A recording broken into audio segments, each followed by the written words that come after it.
The Phillies' 9-game road trip started off with a bang as they got their first look at the Braves' new ballpark. But the fun ended there. A 3-game sweep at the hands of the Cardinals and back-to-back walk-off losses up at Fenway has the Phils in a 7-game skid. Glad to be home and hopeful they can turn around fate on the visiting Red Sox.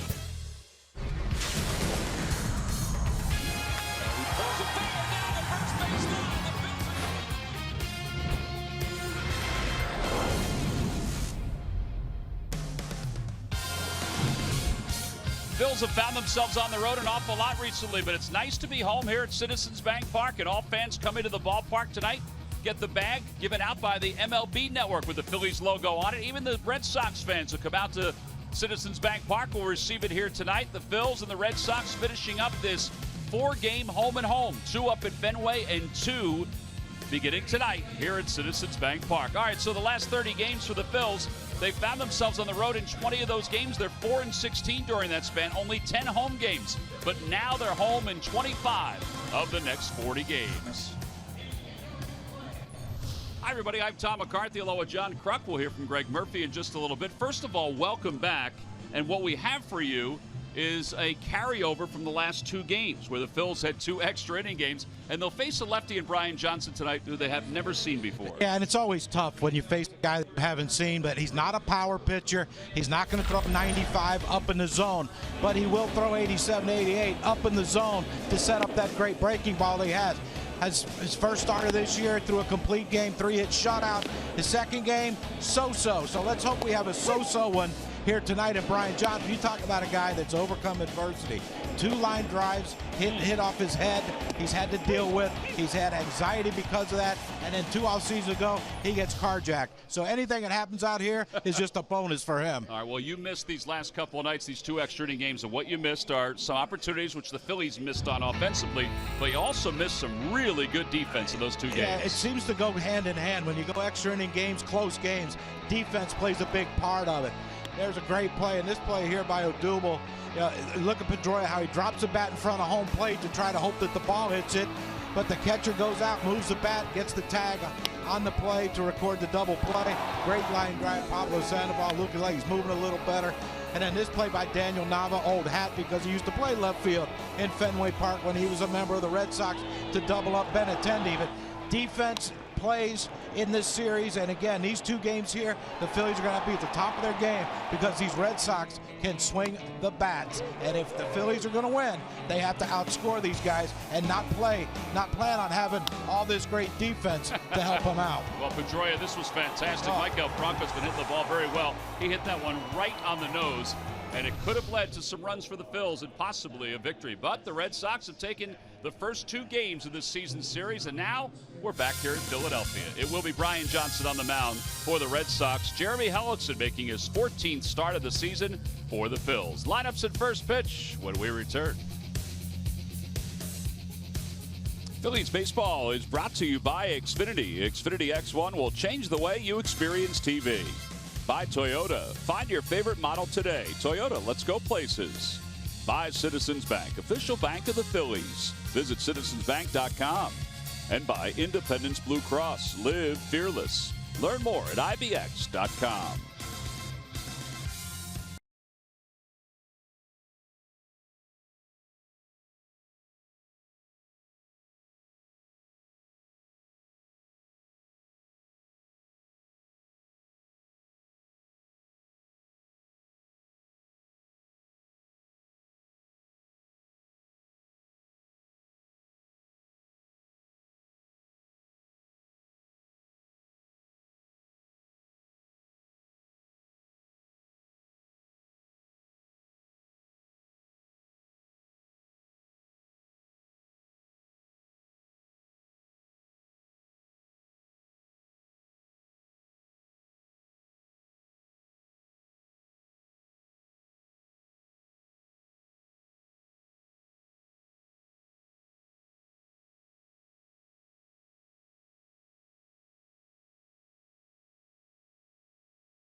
Philly fanatic just stopped and went over and acknowledged Ruben Amaro, who is the first base coach for the Boston Red Sox, and he acknowledged him not only with a shocked look, but also gave him a fanatic stuffed animal.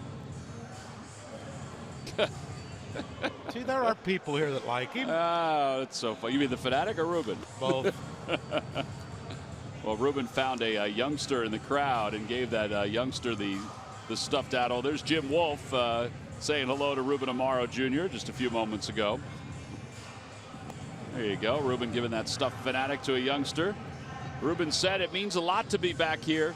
He said it was an important part of my life for a long time. He said it's very strange being on this side, meaning the third base dugout. Let's take a look at the Red Sox lineup, brought to you by Xfinity. Xfinity X1 will change the way you experience TV. Mookie Betts leads it off and right, then Dustin Pedroia and Xander Bogaerts. Andrew Benintendi, who had the game-winning hit last night, he bats cleanup. Ramirez will play first base and hit fifth. Then Bradley Sandoval, Leon, and Brian Johnson. And they'll face Jeremy Hellickson. Hellickson 5-4 on the year is ready to go. And his first pitch of the night to Mookie Betts is off the outside corner, so we're underway, and it's 1-0. Betts was 4 for 11 with a run scored, 3 doubles in the series against the Phillies up at Fenway. And a line drive, base hit it to left field. By the reaction of the crowd, there are a lot of Red Sox fans who have made their way to Philadelphia. Yeah, they didn't wait around to get here either, did they? Like Mookie Betts, he didn't wait around to get on that second pitch of the game by Hellickson, but you see the numbers for Jeremy this year. He's 4.50 ERA, but he has been the Phillies' best, most consistent pitcher, I would think. But you know, this is a tough lineup right here at Boston. Even without the DH, you take Mitch Moreland out at first, you put Hanley Ramirez in to play first, and you lose your DH. Still a powerful lineup. Quick toss over to first. Betts is back. He has stolen 11 bags. Hellickson, the first month of the season, was 4-0 with an ERA of 1.80. Has not had the same kind of success since. And a bit outside, 1-0 to Pedroia, who is 7 for 34 lifetime against Jeremy Hellickson.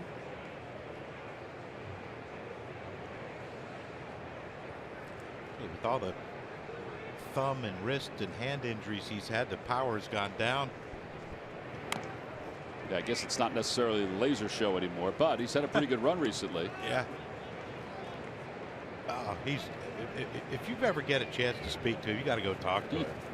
He's hilarious. I've never seen anyone, any player, I'm talking like the Barry Bondses of the world, that had more confidence in this man. It is amazing. Think about just how hard he hits the baseball at his size. It's like Altuve for the Astros. Inside, 2 balls, 1 strike to Pedroia. He'll tell you, like, I'm getting 3 tonight, and it's not boastful. It's funny. It's the way he goes about saying it, but he firmly believes he's going to get 3 hits every night. Well, many nights he has done that. He has 4 straight multi-hit games. Another toss over.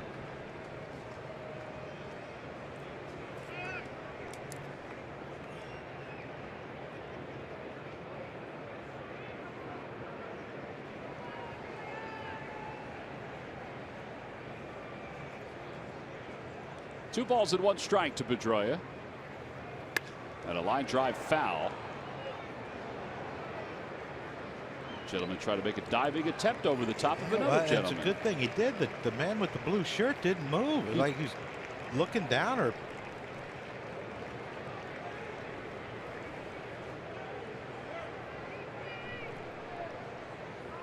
Two balls and 2 strikes.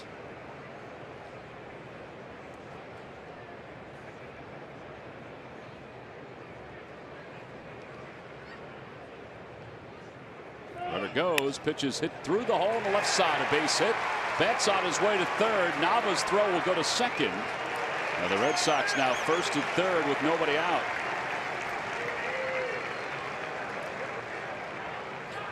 And that's one thing with the Boston Red Sox is You know, they will put men in motion, but they run the bases really well.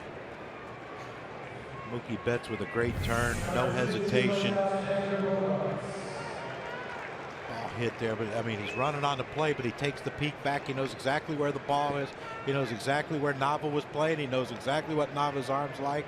Great turn at second, no hesitation, and gone. Not even using his coach. Yeah, and Nava had to throw to second base there. There was no shot to get him at third. Well, now Xander Bogaerts, who had a 3-hit game in last night's ball game, after going 0 for 10 to start the series. And the first pitch strike is in there. It's 0-1. That's what's amazing about this lineup. Like Mookie Betts last year hit, this year even started out, hits third. He can hit fourth. Xander Bogaerts can lead off, hit second, hit third. Pedroia's hit fourth before. That's such a versatile lineup, and you know, now with Benintendi on this, you know, on the scene, he can hit anywhere. And a line drive base hit it to left field. The Red Sox will take the lead. Betts will backpedal home. Pedroia stops at third. RBI double. And it's 1-0 Boston.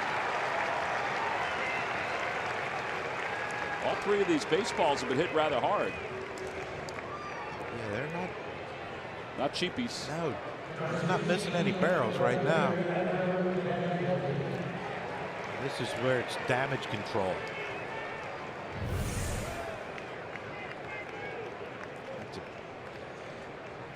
Looked like a changeup that just wasn't down enough. Like you said, he can hit first, he can hit third, they can run backwards to home. There's a lot of talent on this squad. Well, now Benintendi, who had the game when he hit last night, he was 8 for 18 on the homestand and has hit in 4 consecutive games. Phillies have played the infield back. They'll concede another run to get an out.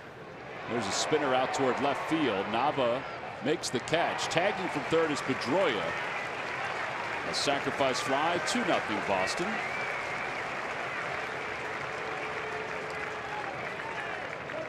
I gotta tell you, they're swinging as if they know what's coming. Yeah, and you know that. Look, he did his job. He got the runner in, but not a great at bat, especially first pitch. You know, you got to try to hit that ball to right field or deep into center field so both guys can advance. You know, now a ground out. Well, right now you're not forcing Pete Mackanin. If he got Bogaerts to third base, you're not forcing Pete Mackanin to make a decision. Do we play the infield in? That's a good point. Now a ground ball, Freddie. You know, because Hanley doesn't run like he used to. You know, ground ball in the hole, Freddie can make a play, keep Bogaerts from scoring. Here's Hanley Ramirez. It's been a while since he played here at this ballpark consistently, but he has 6 home runs in his last 9 games at Citizens Bank Park. His 22 home runs against the Phillies are 4th among active players. And it's no balls and 1 strike to Ramirez, hitting .244 with 9 homers and 26 runs batted in.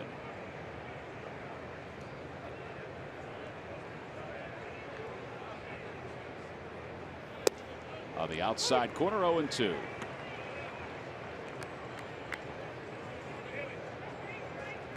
When they moved him to first base last year, was it last year they moved him? I think it was last year before one. I think it was 2 years ago.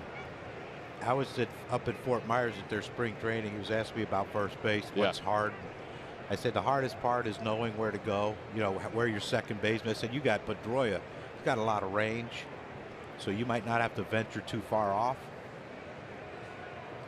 Yeah, this is only his 2nd game this year playing first base. And I said the scariest part was, I said the only scary part is if it's wet and you got a big left-handed pull hitter and you got to hold someone on. I said make sure you have a cup. He never wore one. The whole year? Or before? Before. Oh, boy. Yeah, he said, oh no. And that's what he said. Now you got me scared. It was funny. The conversation. John Farrell was actually there listening to the conversation. Well, it was last year. You were right. 133 games at first base. The year before he was in the outfield. As Hellickson steps back towards second base.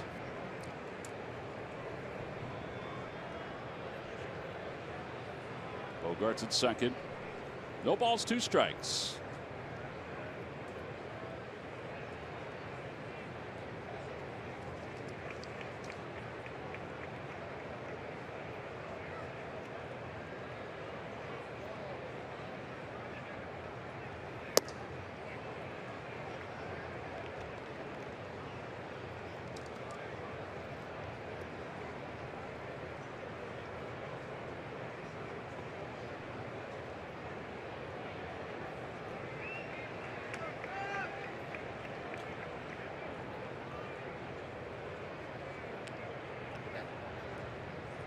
1 ball and 2 strikes to Ramirez. Swing and a miss. Got him on strike. So 2 outs. And Hellickson is an out away from trying to get out of any more damage, which would be nice to see. Yeah, and there's the bread and butter, the change up to Hanley Ramirez. Look at that thing start down, knee high. By the time it gets to home plate, it's in the dirt. Hanley can't stop a swing. Big second out right there for Hellickson to keep it at 2. Here's Jackie Bradley Jr. He had 3 hits and 8 at bats up at Fenway Park.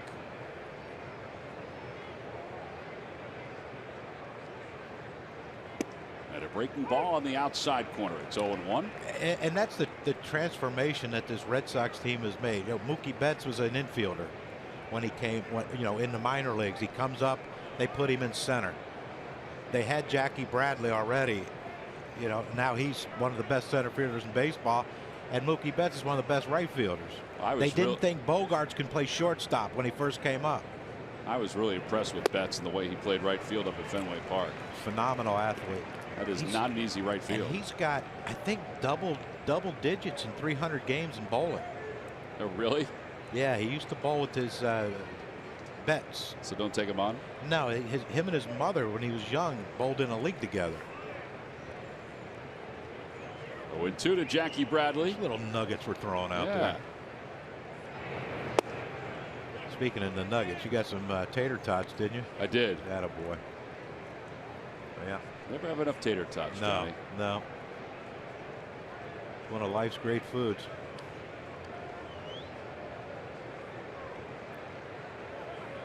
Bradley has hit in 5 straight games.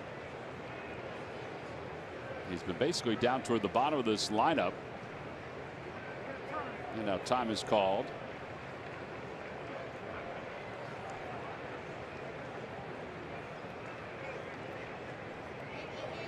One ball, 2 strikes.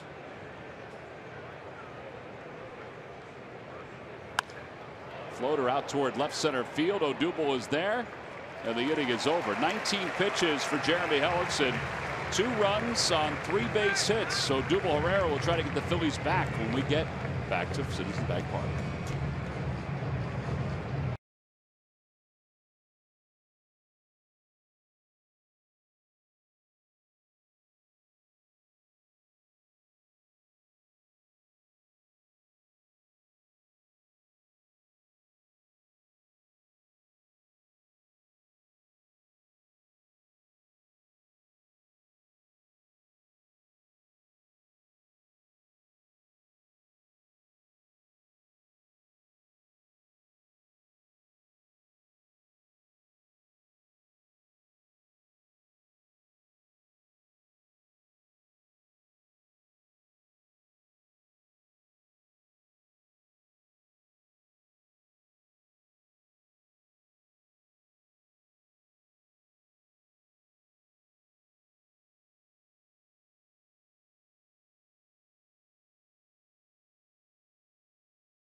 Herrera is pouncing out of the dugout, getting ready to lead things off for the Phils. Let's take a look at the Phillies lineup for tonight, brought to you by Xfinity.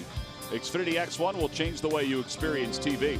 So they've adjusted things a little bit with Howie Kendrick back in the number 2 spot. They moved Daniel Nava down to the 6th spot. Cameron Rupp catching once again. Freddie Galvis playing shortstop and batting 8th. And Hellickson, of course, 9th. And they'll face the left-hander Brian Johnson. Johnson 2-0 in the big leagues with a 3.44 ERA. He will be making his 4th start, I should say, here in 2017, and his 5th start overall. And facing Odubel Herrera, who had a very good road trip for the Phils. A road trip in which the Phillies lost their last 7 games. Time now for AARP getting to know Brian Johnson. 31st overall pick in 2012 by the Red Sox. And they'll top off at just under 88 miles an hour. I guess it depends on his command whether you like to face a guy like this or not. You know, he will pitch up in the zone with 87. He's got a great curveball, though. That could be a little troublesome for Odubel. Well, there is the curve, and Johnson handles it and flips to first. And 1 out here in the first. And that'll bring Howie Kendrick to the plate. 87, 88, like not what you would typically think of pitchers of today. You know, 92, 95, you know, seems like to be the norm. But talking to some people at the Red Sox today, they said he knows how to pitch. He's fearless because of all the stuff he's been through, which we mentioned in the open.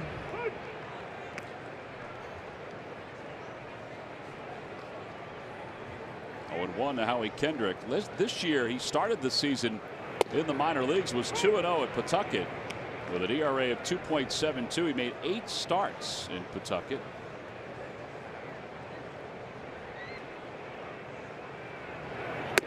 And a check swing, 1-2. And that's what it is. Down and away, up and in. See if you get a chase. Howie almost, you know, he looked like he was tempted to swing at it, and then the curveball. I mean, we're probably not going to see many pitches over the center of the plate. Yeah, he has to live, I guess, just a little off, just a little. A liner out to left field. Benintendi reels it in. Time now for our Nissan keys to the game. Well, you got to swing the bats. We talked about Brian Johnson, all the adversity he's gone through in his life so far. But you got to swing the bats. 18 innings. He's given up 20 hits, but only 4 walks. He's going to make you earn it to get on. And somebody, please, we need to get a big hit. Had a chance the last couple games against these Red Sox to win games late with men on base. We couldn't get the big hit. Consequently, you lose the games. Out toward right field. Betts sizing up the wall, and he puts it away. It's an 8-pitch inning for Brian Johnson. We'll head to the second here in Philadelphia. It's 2-0. Red Sox on top.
It's a 1:35 first pitch. It's Chevrolet Father's Appreciation Day, and the Hawaiian shirts for men 15 and older will be given out.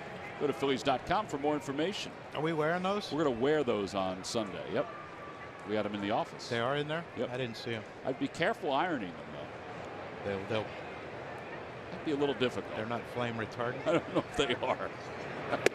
Here's Sandoval. You can wear a red one if you choose to. We have red and blue. We have red from a few years ago, and we have the blue ones, which were given out this Sunday. You I think the blue will bring out the blue in my eyes, maybe. You know, I think me and Murph were discussing that earlier about what color makes our eyes pop. 1 ball and 1 strike. So blue is the leading color. Blue is the one, yeah. And to clear everything up, these are not salmon colored. Right. They are tangerine. And Pablo Sandoval punches one through the hole at shortstop. And he is aboard to lead off the second. Yeah, these shirts have gone through a variety of descriptions and colors since we put them on back in April. Pablo just made sure the shift didn't work.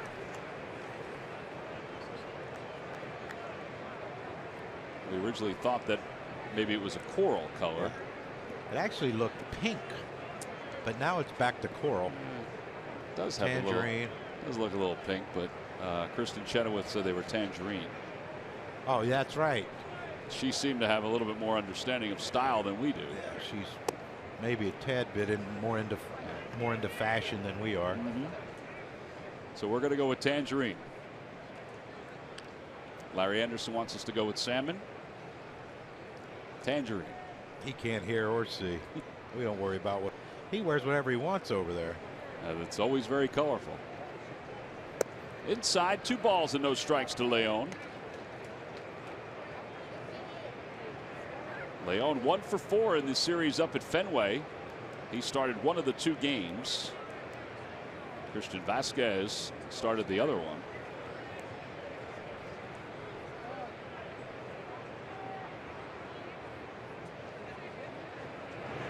Outside.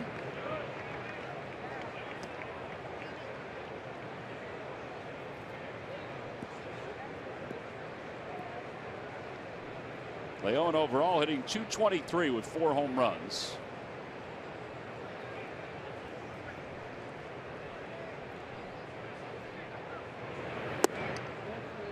Boy, that was awfully close. It must have been down according to Jim Reynolds. And just like the first inning, a couple base runners to begin the second. Our pitch cast presented by our local GMC dealers. The others were, the one was down. That one looked like it was within the box. Though. Right down the middle, ball 4. Yeah, sometimes they say when you are struggling with your command, the umpires don't always give you anything. I don't know if that's true or not. I can't buy that. We can't give you that. Why not? If it's a strike, it's a strike. Yeah, I would think no matter where the pitch prior to that, if it's a strike, it's a strike. Here's Johnson. He's never had a professional at bat, and he bunts the pitch in the air. Tommy Joseph is there. And he makes the catch. Now he's had a professional at bat. And it didn't end well. Did not. Ended well for us. Oh, what a way. But getting back to the umpire, I agree with you. I think it's pitch by pitch. It doesn't matter if a pitcher is erratic. And I'm sure that's how they look at it. I like the 1-2 in basketball. You know, 4th quarter, guy goes in for a layup and he gets hacked. Oh, you can't call that. You got to let him play. But you only let one team play. You didn't let the other team play because he got fouled, right? I never understood that. 4th quarter, you got to let that go. No. You're going to call the game different in the 9th inning as you are the 1st inning? I can't call him out on strikes in the 9th inning. Oh, please. Here's Mookie Betts. He singled and scored his first time up. I've been away a while. I got a little anger worked up. You do have a lot of pent-up energy going. I do. Well, while you're away, Phillies are in a 7-game losing streak. Yeah, they got hot there for a while. They did. They won 4 straight.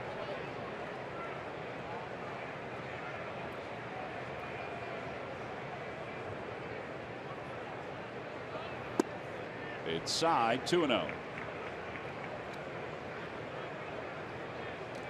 Yeah, I'm going to call Ben and say, you know, you're going till you lose.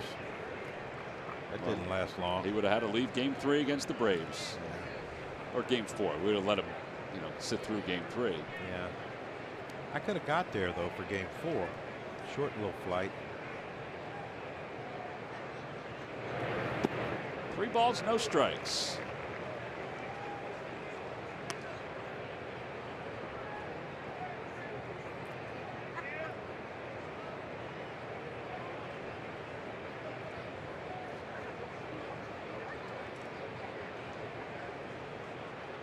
Sandoval at second base, Leon at first.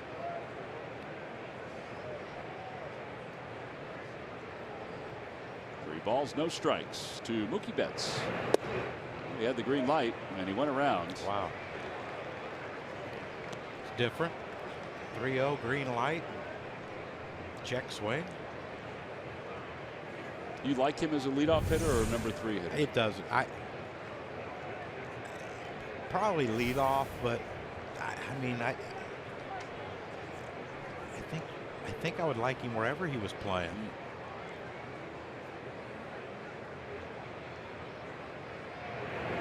Out in front of an off-speed pitch, and it's 3-2. Because I asked him, and I asked John Farrell about preference, and he's like, he goes, I just feel blessed that I'm getting to play. Like, all right, well, you know, you're an MVP candidate last year. I mean, how's that work? And John Farrell said it's wherever we think we need him that day to win. Tampa foul. Well, there is John Farrell, who his team is 36-28 and 3 games behind the Yankees right now in the American League East. He was feeling some heat and still does from time to time. Yeah, over one guy.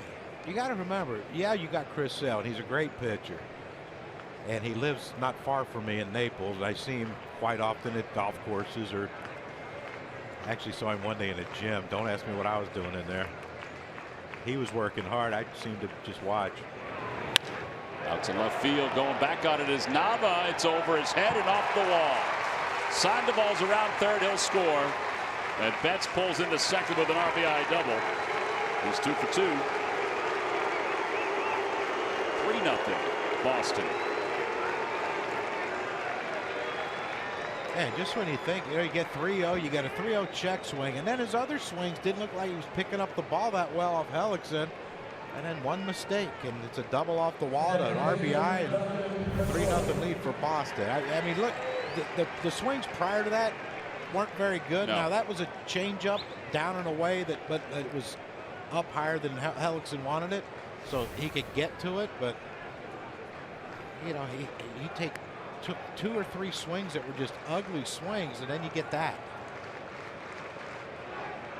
Well, now the Phillies play the corners in. They're down 3-0. Already 5 hits for the Red Sox.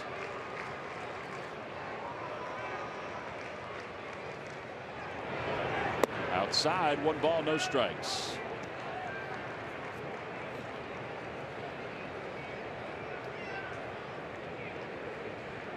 Pedroia's success rate with runners at third and less than 2 outs.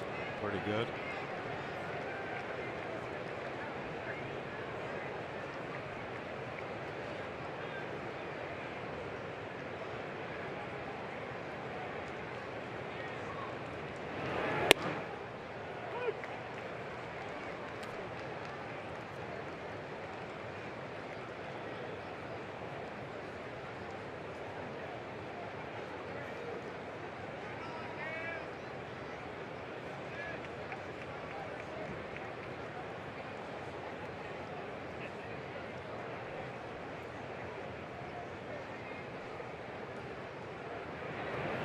Off the hands, popped up, and Kendrick waits for it. And 2 outs.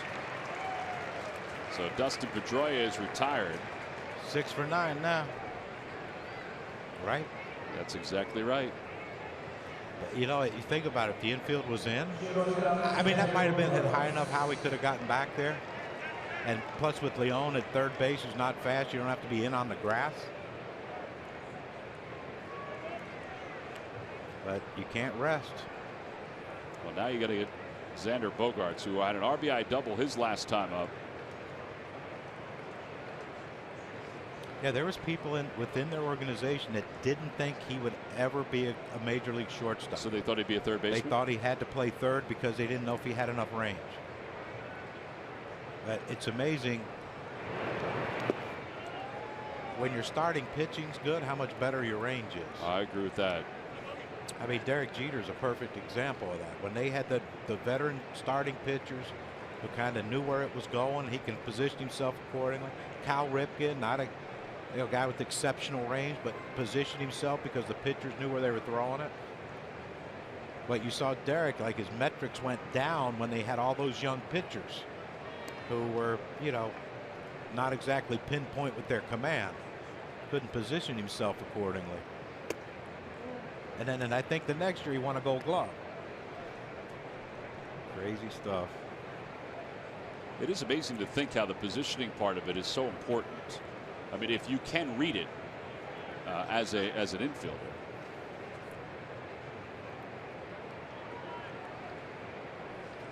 Two balls, no strikes to Bogaerts.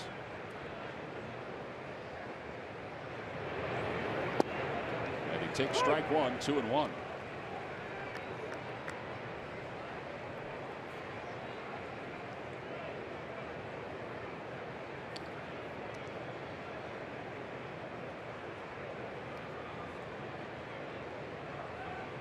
Look how far Brian Butterfield. Now watch his positioning. They're like, okay, I'm D'ing you up right now. You ain't getting by me for an easy bucket. And he's down and ready to go. But think about how close he is to the hitter. Great man. Great infield instructor. I mean, Chet, right there is where he's supposed to be, right here in his coach's box. But he's just negating that. So he's down here because he wants to make sure if there's a base hit, he can tell Mookie Betts can pick him up down here easier than he can up here. And it gives him a longer time to see the ball and to stop him if he has to. Line drive, base hit to center. Here.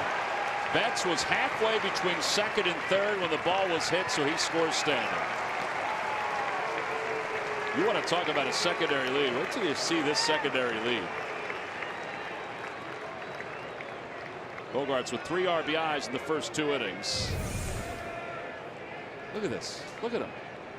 Yeah, it was like it was 3-2 count and he was running. But you can do that when your infielders are playing so back. But look at Butterfield. Look at he gets low. That arm's a churning.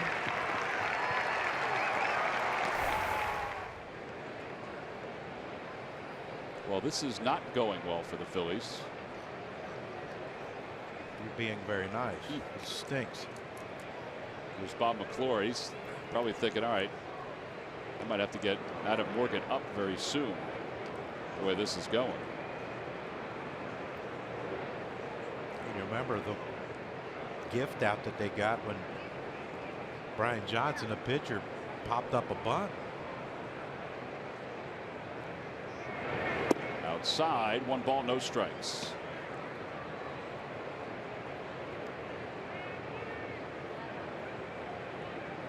It's a nice name for Boston, isn't it? Benintendi. Oh, they do like him, and they like him even more now after his walk-off last night. Tap for foul, 1-1.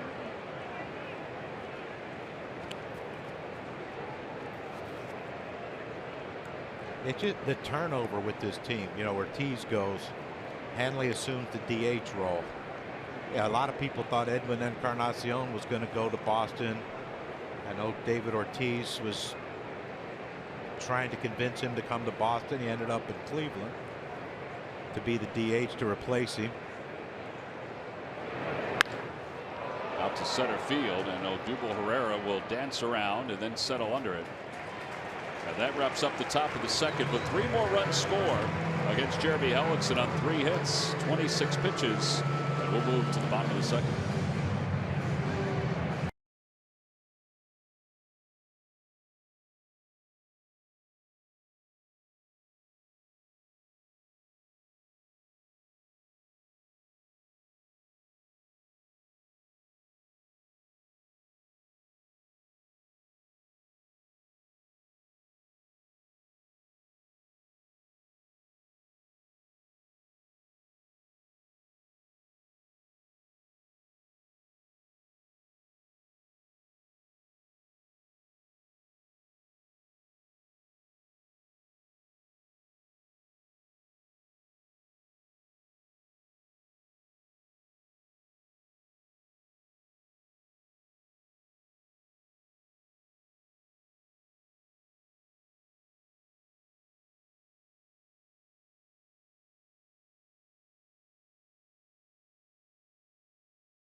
Watch the game on your phone or tablet. Live stream every CSN game on the go with the NBC Sports app and csnphilly.com.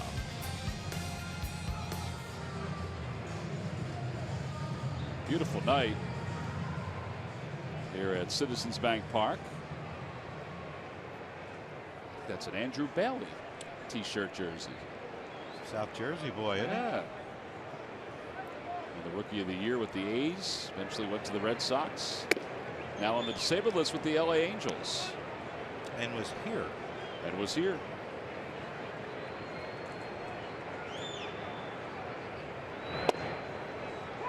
One ball, one strike to Tommy Joseph.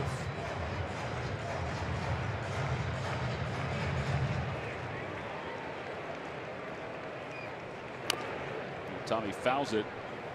Tommy hitting .261 this year. The Lucky McDonald's Phillies home run jackpot contestant is Mildred Kasparowicz of Southampton. Phillies hit a home run in today's ball game. Then Mildred will win $100. Introducing the new signature crafted recipes at McDonald's. I'm loving it. Do you get that name ahead of time? I did get it ahead of time today. That one could have been I don't know if I said it right. A delayer, though. That could have been like Mildred. Oh, boy. I did look at it today. Okay, good. Well, you're smart like that. I wouldn't have. I'd have just tried to guess my way through that. Sometimes I don't see it. Weed. We had Weed. Yeah. The one guy was Weed Westerman. Weed. Whatever. Yeah. Instead of Reed. There's ball 4, and Joseph draws a walk.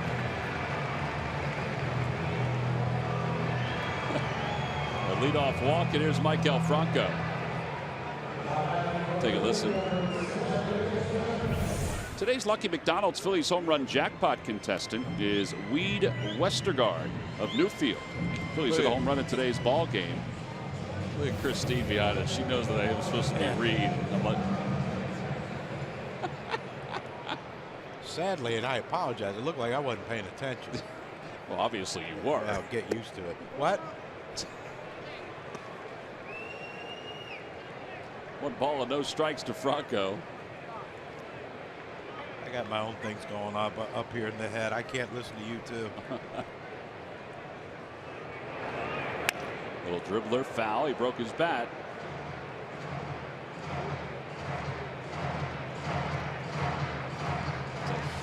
Chunk out of that bat. Maikel didn't like the one the bat boy brought out. He's got another one in mind.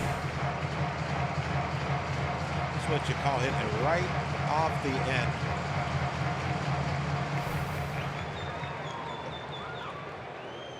Big old chunk out. It surprised me how many bats guys like when we went to Miami. It was a 3-game series, right? Mm-hmm. And then we were coming right back home. Some guys had like 15 bats. Like, how many would you bring on a 3 games? Yeah. Maybe 6, maybe. You had better bats than they did. No, I don't know what it. Oh, it's out toward right field. Betts is there. And one out. Daniel Nava's coming up.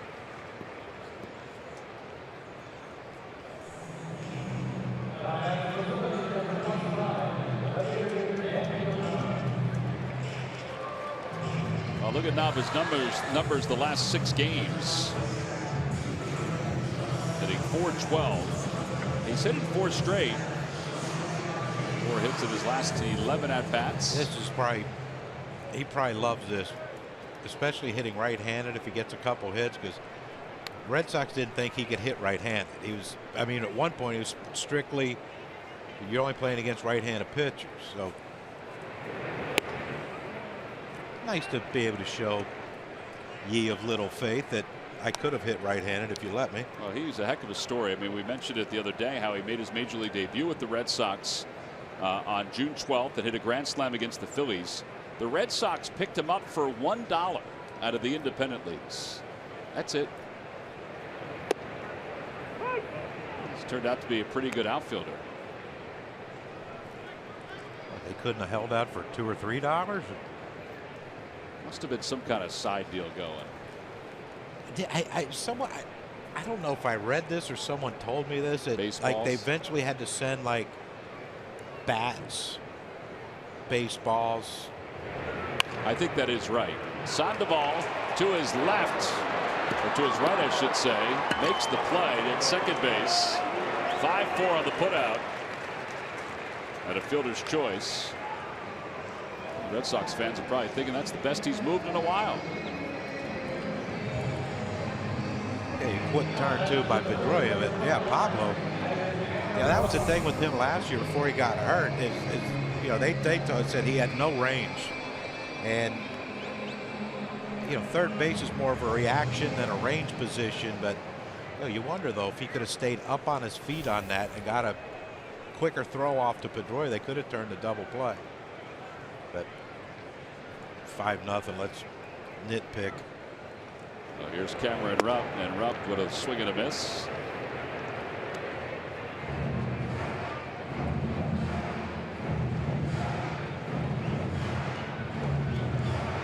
Cam was 1 for 15 on the road trip.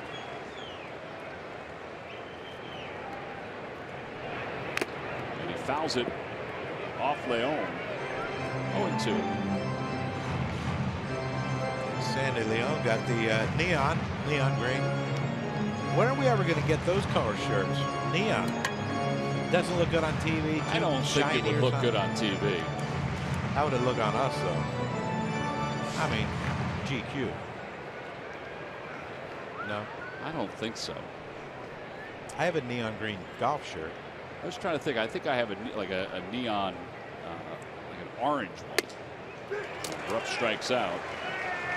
First strikeout for Brian Johnson. Phillies leave one, and we will leave for the third.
Log on to Phillies.com. Go to the fans section for all the information. Please submit your answer on the subject line. All right, John, the question is, who has the lowest ERA for a relief pitcher in MLB history?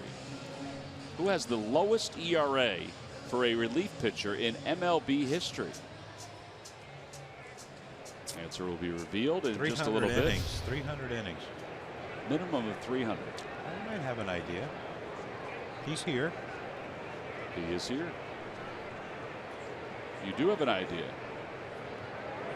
Hanley Ramirez takes low.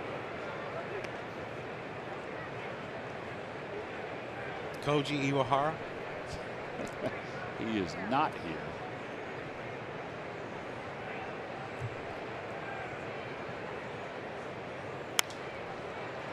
Off the first base line, Tommy Joseph in foul territory. And one out. One out. Jackie Bradley coming up, and here's Greg Murphy with some news that Matt Klintak shared with everybody. Well, thank you, Tom. Yeah, Matt Klemczak, Phillies general manager, met with the media today. First day back for a homestand. He generally does that. And he was talking about, well, a wide-ranging array of topics, but one of the big topics, of course, is what to do now that Cesar Hernandez, we know, will be out for 6 weeks. There are obviously a lot of people clamoring for some of the young players from the minor leagues to be called up. So he addressed that today. First of all, he addressed it with Pete Mackanin, because Pete had said he was anxious to talk to Matt when they got back into town about what the next step would be. And Scott Kingery was brought up, of course. He's playing so well down there at Reading, and he said, look, Scott Kingery is doing absolutely excellent at the AA level, and he warrants a promotion, but that promotion is going to come soon, and it's going to be to AAA. That is what they would like to see from Kingery. They'd like to get him up to AAA and see what he can do at that level before they bring him up to the big leagues. He said, you know, the biggest challenge for the front office is to balance the present versus the future, and what to do with those guys as they try to develop these guys for the future. He said it's the toughest thing they do on a daily basis. They believe right now that moving Kingery from AA to AAA in the near future is the best move. And then see what some of the young outfielders can do, and if some of them press to get up here to the big leagues, maybe they make a move at that time. But right now we're going to see more of Daniel Nava out in the outfield, and we're going to see Howie Kendrick playing a lot of second base, guys. And Howie has made 3 errors so far at second base, but has been such a boost offensively for the Phillies. And Nava has swung the bat well.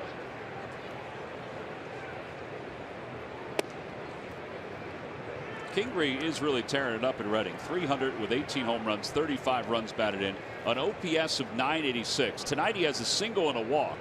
He leads the Eastern League in home runs, runs, and total bases.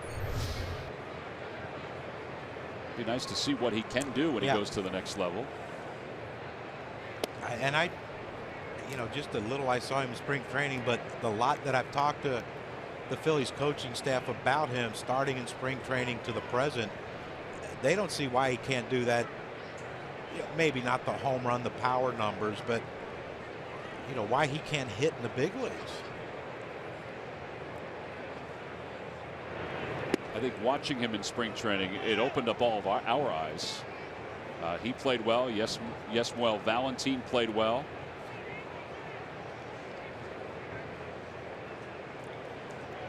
Yeah, the best compliment you can get as a player is when the coaches say he's just a baseball player. And that's what they said about Kingery. There's ball 4. Sandoval walks. Yeah, that'll put runners on first and second. That walk is the second one issued by Jeremy Hellickson. And here's who he walked. Yeah, Sandy Leon walked his first time up and then scored.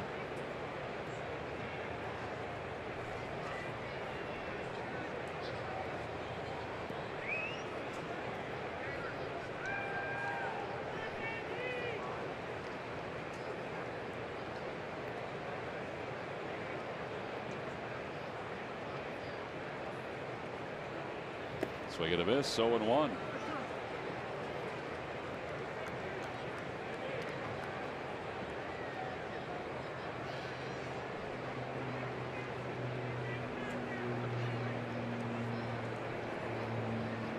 This is the 14th start for Jeremy Hellickson. Hellickson, 3 earned runs or fewer in 10 of his 13 so far. 0-1 now the count to Leon. Boy, these pitches must be just missing. Jim Reynolds, the crew chief, behind the plate.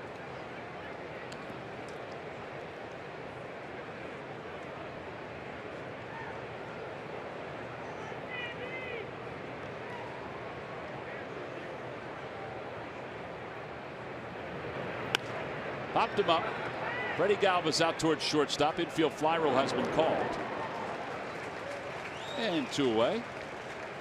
State Farm is here to help Philadelphia fans save money when you combine home and auto insurance. Talk to an agent today or call 800-STATE-FARM. You could save hundreds when you combine home and auto. State Farm, here to help life go right.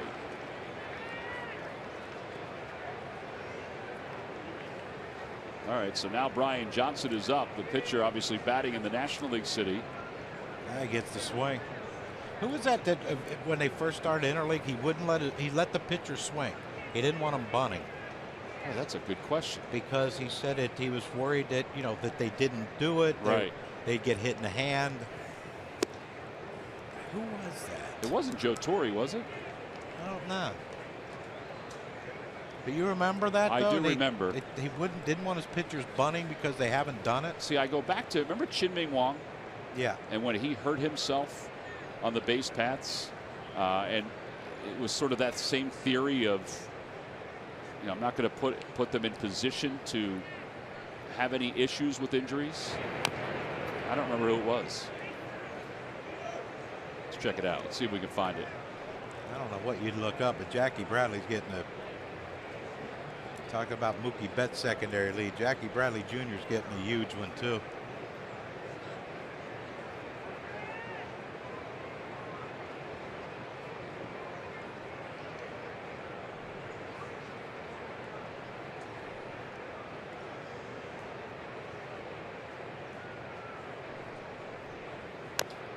Little Tapper foul.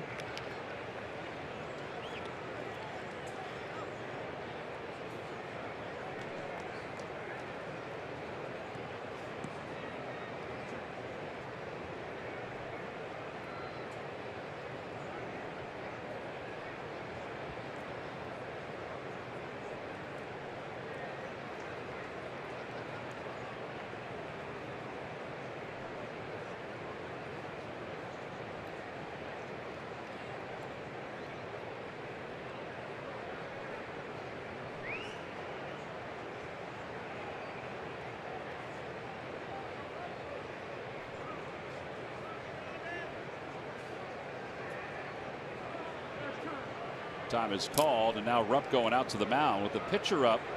They have to have a conversation. Mike Scioscia has said that he wants his pitchers to hit instead of bunt. Who it was. But that was recent. There was somebody back when interleague play started that felt that way. I mean, you lean toward Joe Madden in Tampa. That's who I was leaning toward. He's out of the box way of thinking. I don't think I could have put up the onesie pajama theme. Oh, I think you would have been great with it. No. With the feet thing. I think you would have been great with I it. don't think so.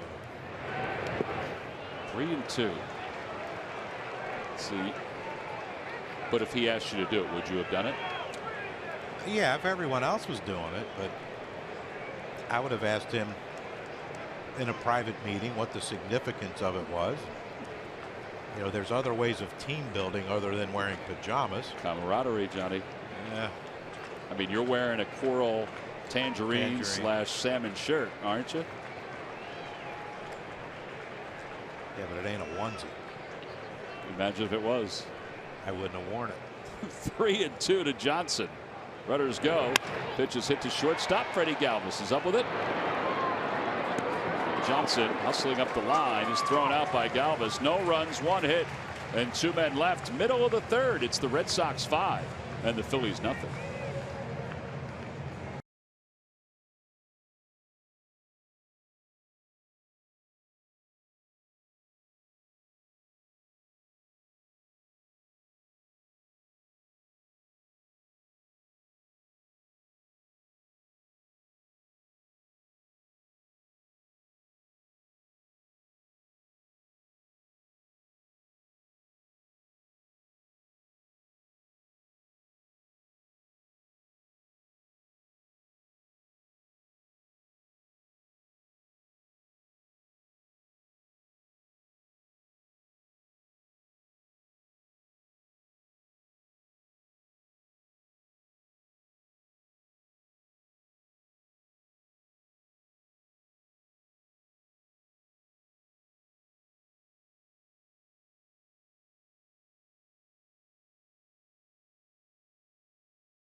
Dealers. Hurry to your local Del Val Honda dealer. Visit DelValHondaDealers.com. And by WB Mason. Who bought WB Mason for fast free delivery? Nobody does it better. Well, it's a gorgeous night here at Citizens Bank Park. Folks roaming around Ashburn Alley. Getting a chance to enjoy the atmosphere here at the ballpark. It has not been great from a Phillies standpoint. They trail it 5-0. They've lost 7 straight. Phillies overall during the 7-game losing streak are hitting .234 and hitting just a .190 with runners in scoring position. Numbers that are not lost on Pete Mackanin.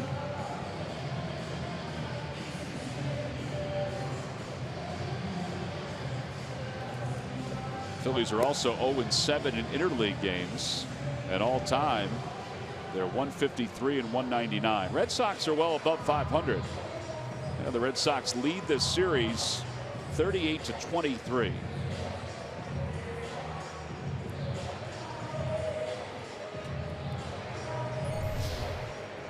All right, so now we go to the bottom of the third, and Freddie Galvis will lead it off.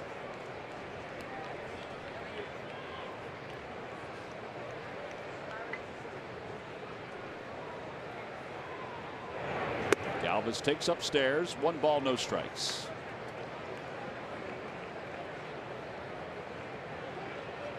Seems like everybody on the Red Sox has hit 3 or 4 times. This is Freddie's first. It does seem that way.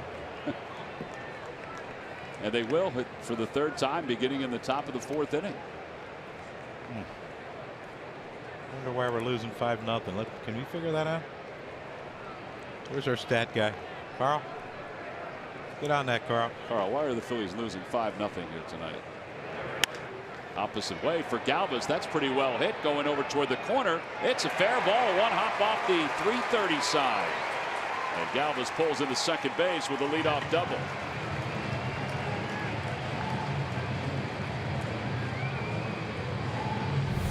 Hey, that's pretty when Freddie does that. Going the other way.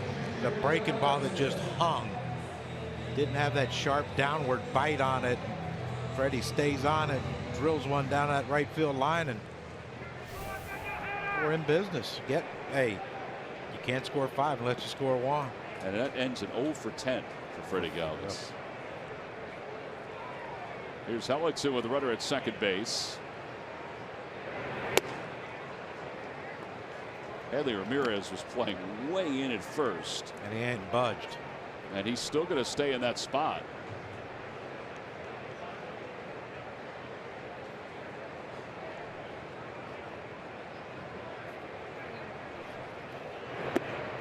Two.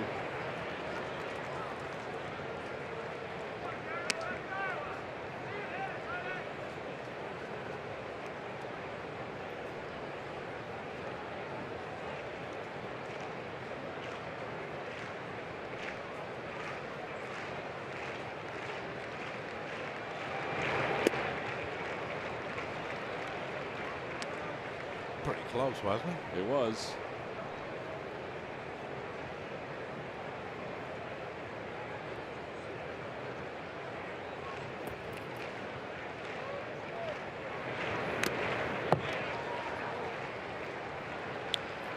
They didn't bunt. Why didn't try to get him over? Just try to get 1 on the board in the 3rd inning.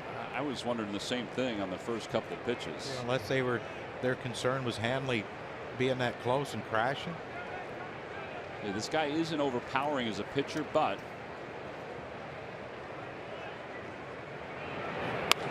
pulled towards shortstop. That will not get Galvis over. Hellickson is thrown out.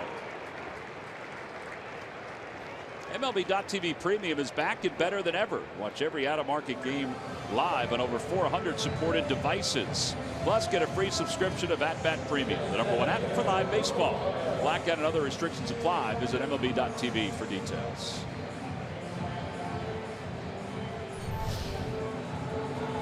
Here is Odubel Herrera, who has bounced one softly to the right of the mound, fielded by Johnson. So he's 0 for 1.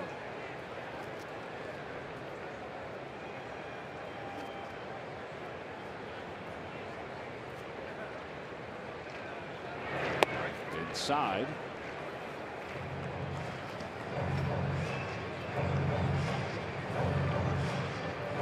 That's what he did to Odubel's first at bat. Fastball in, breaking ball, hit it off the end of the bat, back to him.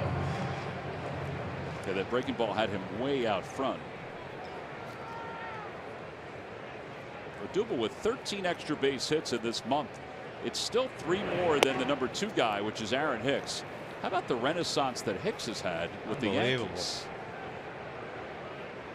Unbelievable. Like Jacoby Ellsbury goes down with the concussion, and Hicks is just picking up for him and delivering, and the big guy's Triple Crown guy right now. Isn't Sure is. And the Ramirez in foul territory, and Odubel is retired. 2 outs. Yeah, Aaron Hicks hitting .312 on the year with a .423 on base percentage.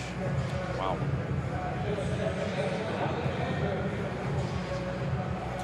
That'll work. Sure will.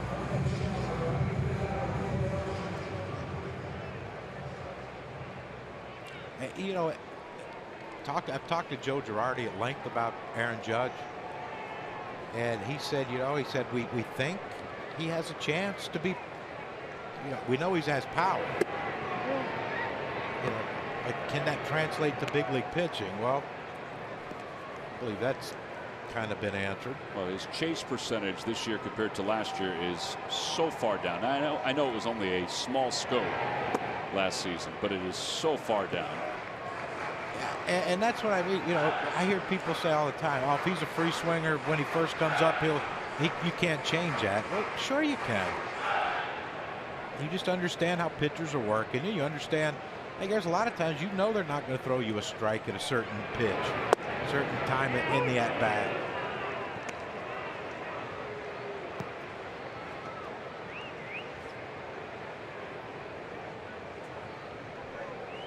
2 balls, 1 strike to Kendrick.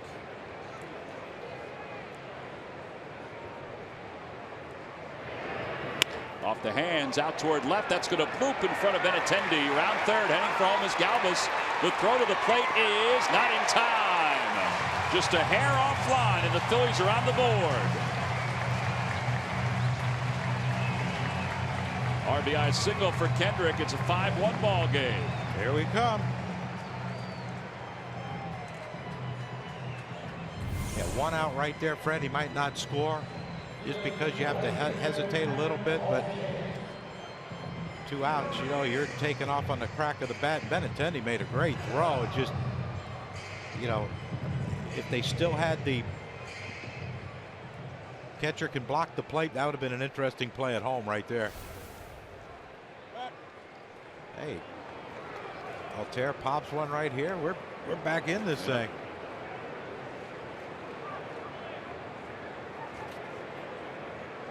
I thought his first at bat he hit that ball. I thought that thing was going to hit the wall. Altair. Yeah, I did too. Just died right at the edge of the track. Off speed pitch, and it's 0-1. A little breaking ball.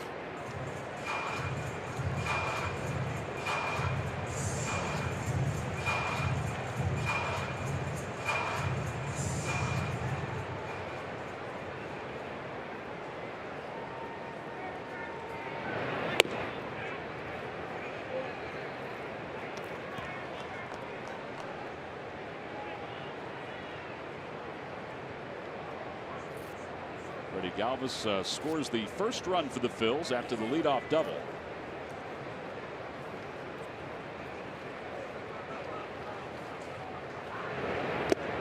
One and 2 as Altair foul tips it. That ball he hit the home run at Fenway, was that a bomb? Oh, it was a bomb. I mean, it was high. It was well over 400 feet down the left field line. According to what? Their fence? According to their StatCast. That one's out toward left field. It was a hanger. Benintendi going back. It is gone! Just over the flower bed, and it is indeed a ball game again. The lead is down to 2. It's 5-3.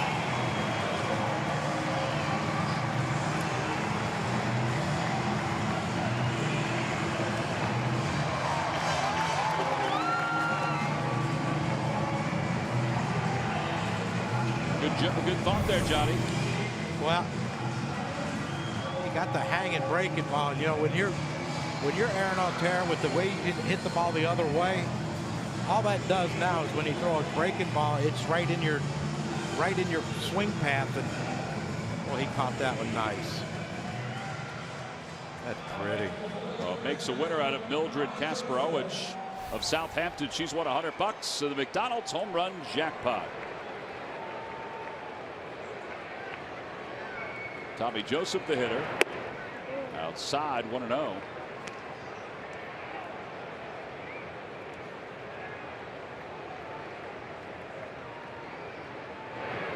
Tommy lines one to left field. On the run is Jackie Bradley. That one is off the top of the wall. It shoots to Benintendi, and Tommy pulls it awkwardly at second base. He's lucky he didn't hurt his back on that one. I mean, he went in really hard. He's lucky he didn't break his leg.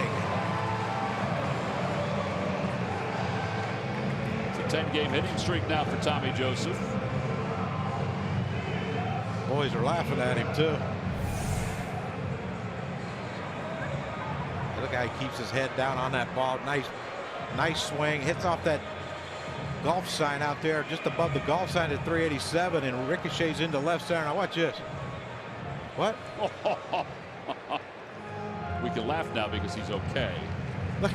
Look at Stairsy laughing. I know Juan Samuel's laughing too. His mom and dad are here watching this series. They were up in Boston too. Sure, they're proud. I'm sure his dad is chuckling a little bit. Uh-oh, injury. Well, Carl Willis does call the athletic trainer out for the Red Sox. Sit down, Tommy.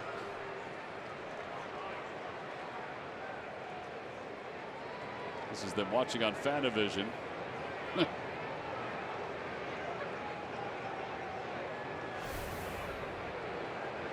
Well, that's going to be it for Brian Johnson. So they'll have to lift him from this ball game.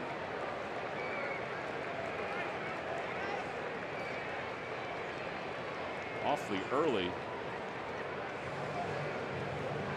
And we'll try to get a report as soon as we get it. We'll pass it along, but we've got a pitching change. They're still chuckling. Even the umpire's getting involved in the laughter.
And on this date, Jimmy Rollins became the all-time hits leader in Philadelphia Phillies franchise history. Congratulated by Michael Jack Schmidt over at first base. Mike was up here in the booth, had to slip down and get out to the field.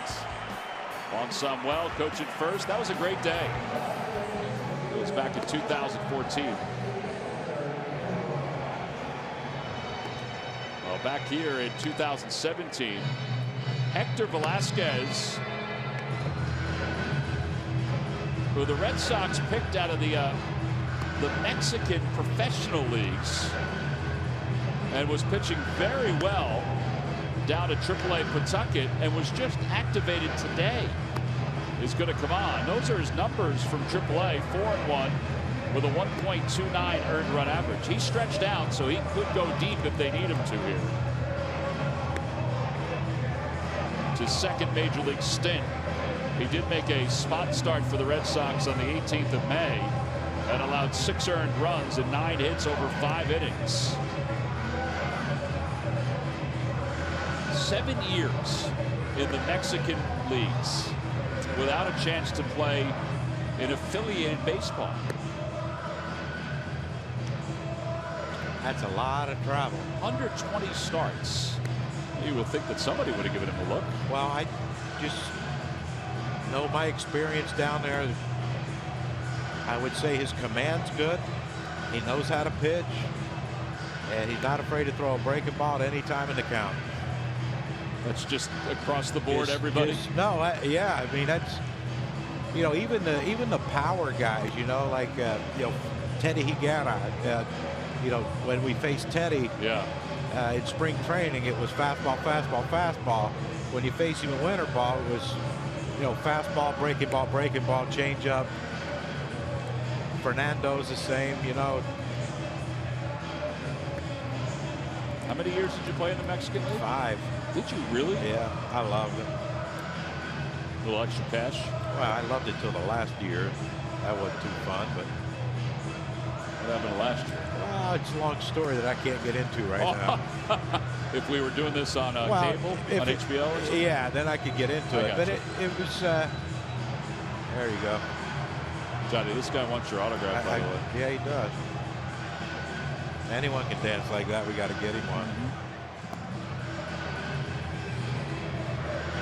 Well, Velasquez did not even pick up a baseball in the bullpen.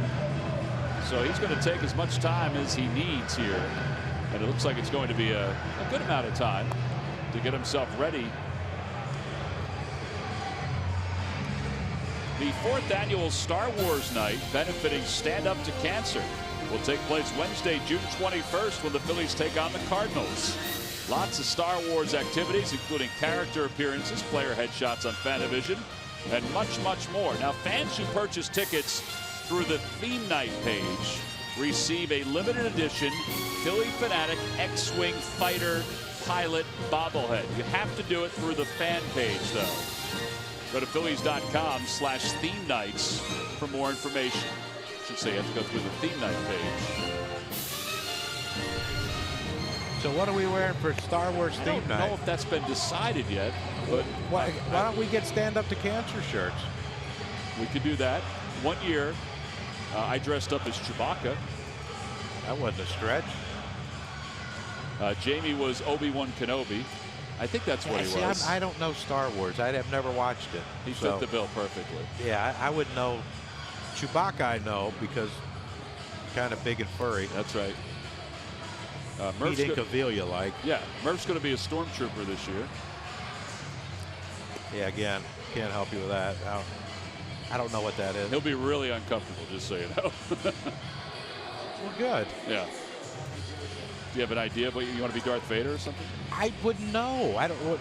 Is Darth Vader the one that wears the black thing and breathes real funny? Yeah. I've never watched Star Wars ever. Maybe we can make it like an event. Take you to an all-day viewing of all of the Star Wars movies. How many was there? I think that it's up to 8. I'm guessing now. I think it's up to 8. Yeah, I got that time. Yeah. When we go out to Arizona, you can watch one of them. It's playing on the airline. I saw it yesterday. I didn't watch it. I just saw that it was playing. Rogue One is playing. It's going to kind of confuse you a little bit, though, because it's out of order. Yeah, that's what's going to confuse me.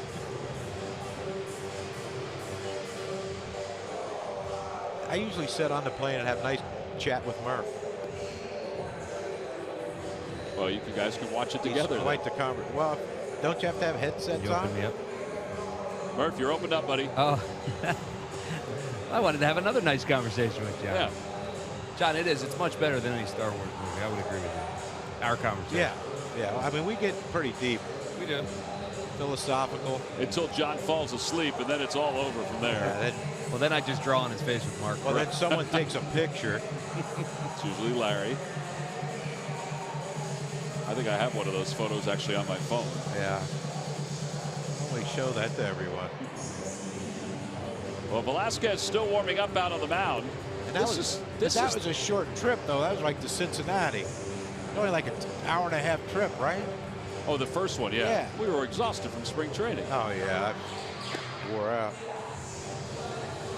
By the way, He's on pitch 98 right now. Seriously is taking his time warming up here. He's going to throw some change-ups. All right, this season in interleague play, the American League has 74 wins, the National League 51. American League has 176 home runs, and they've pitched better. National League is winning the stolen base battle. Well, that's a big one. Does that DH make that big a difference? I think it does in the overall scheme of it. I mean, does it really with the Red Sox this year? When Ortiz was playing, it did. Yeah, he didn't play when he came here. But let's say he faced the Yankees, it'll make the difference because they can add Chris Carter in as the DH if you want them to. Yeah. But some of the other American League teams, they have legitimate guys. Man, this guy is taking forever, isn't he? I don't know. If he gets hurt, I'm gonna go get some more ice cream. 2 scoops. Well, Frankie, 2 scoops. Jim Reynolds and Leon, they're laughing a little bit about this. Jim Reynolds signaled over to the Phillies on deck circle 5 pitches ago and said 5 more. And both Nava and Franco started laughing. Yeah, we got to tell some stories.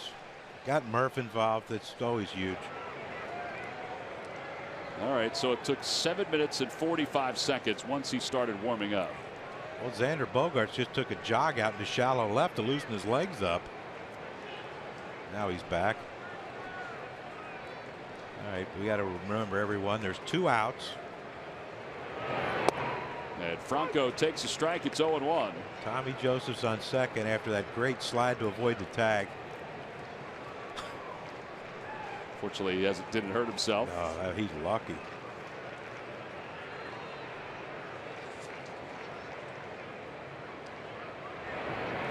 That one is whacked out of third, bobbled for a moment by Sandoval. And Hanley Ramirez is still on the bag, according to the first base umpire, Jim Wolf. Michael Franco just pointed to the bag. And we'll see if the Phillies decide they want to look at it. They are asking the Red Sox to hold up. Well, the Red Sox don't listen well because they're all off the field except the pitcher and the catcher. Grounds crew is starting to manicure the field. Looks like they're not. Looks like his foot is still on the bag. Looks like it's still on. So 5-3 on the putout. The Phils do score 3. It's now a 5-3 ball game as we go to the 4th.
toner cartridges.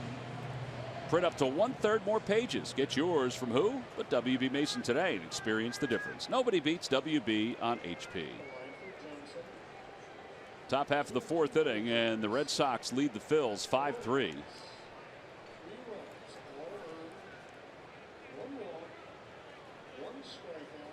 And Mookie Betts at the top of the order start things off against Jeremy Hellickson. All right, it's kind of a new ball game for Jeremy Hellickson. Very new. Jeremy got some. Hope he gets a second wind here. And this is big though, right here.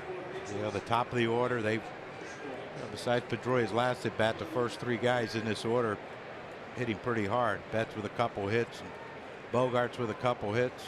Pedroia got the 1, got him to pop up to second to save a run, but on the inside corner, 2-1. He's got to keep this guy off base.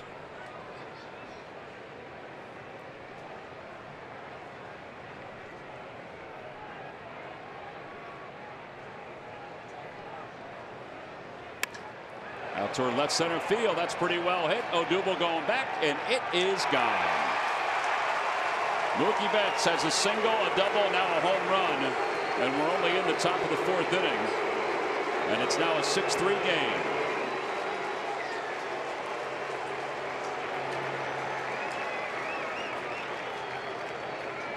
Man, I said keep him off base. That's not the way I meant. Wow. Some kind of special, that kid. Yeah, it looked like Jeremy's trying to throw a cutter.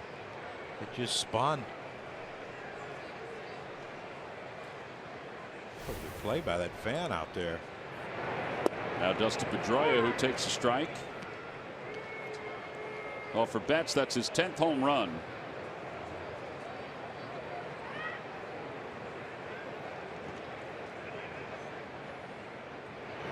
Adam Morgan is now throwing in the bullpen for the Phils. I guess Pete's thought is, hey, we got to within 2. We can't let it get to a 5-run deficit again. And Pedroia takes upstairs. Dustin Pedroia won the MVP award in 2008. He is 5'9", listed at 5'9". He is not the smallest major leaguer to ever win the MVP award. The smallest, and there have been 2. Bobby Shantz in '52 was 5'6", 142 pounds. Wow. And Phil Rizzuto in 1950 was 5'6" and 160 pounds. Out to center field, or excuse me, right center field. And Altair waits for it. Yeah, he went back-to-back, right? Rookie of the year and then MVP. Chris Bryant's on that plan too, isn't he? I think injuries really slowed up Pedroia. Yeah, he still put up good numbers, but you know, that second year, that MVP year was pretty special. But you know, when you start hurting your hands and you start having surgery on your thumb, and you know, you're never the same. Breaking ball, and it's 0-1. Yeah, you just hope that they don't linger, but a lot of times they do.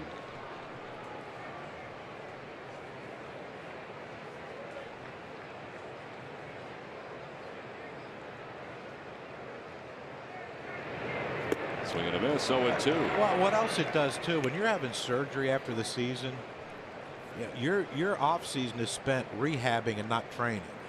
And there's a big difference. When you're training for baseball, you're hitting, you're throwing, you're doing all your baseball stuff. When you're rehabbing, you're basically trying to strengthen up that one spot that's bad. Tommy Joseph in foul territory has room. 2 outs here in the 4th inning. Time now for our State Farm combo. State Farm here to help life go right.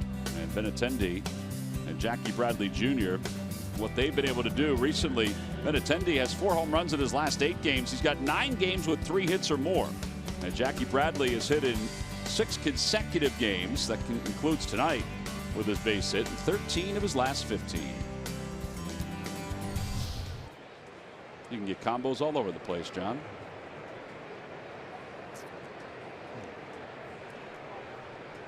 And here we are up here. Benintendi, the batter, he is 0 for 1 with a sac fly. Outside, 1-0. Boy, he is just missing with some of these pitches. But it does look like he's missing. Yeah, and that's the Red Sox. They very patient, especially early in the count.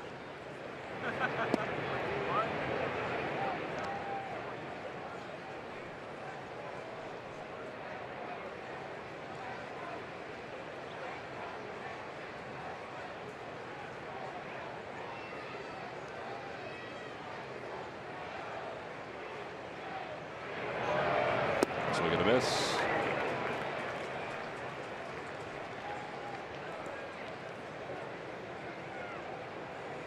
That's 2-0. I'm young. I'm going to hit one in the upper deck. You're going to throw me a fastball. Yep. And I'm getting a heater, middle end, and I'm going to turn on it, and you get the change. Pulls that one on one hop to Howie Kendrick. 4-3 on the put out. The home run by Mookie Betts gives the Red Sox a 3-run lead. So on to the bottom of the 4th inning. The Phillies trail it 6-3.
Nissan. Shop ChooseNissan.com.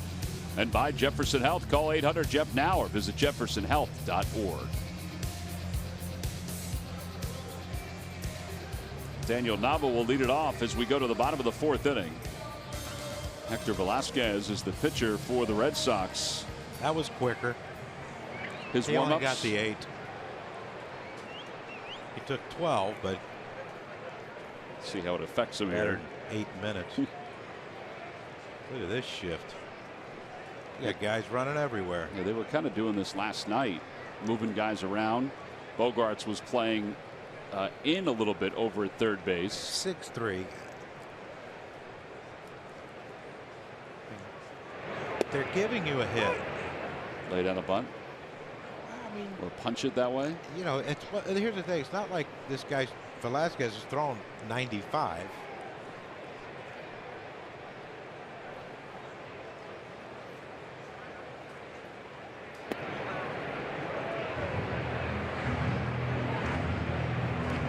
I mean, look at the. I mean, this is like. I mean, you would think. You would think you could hit a ground ball that way. Could you pop it that way if you needed to? Well, not now. I'm saying. Of course, not if it hits you in the toe, but yeah, and he's swinging good, so it should be a lot easier for him right now.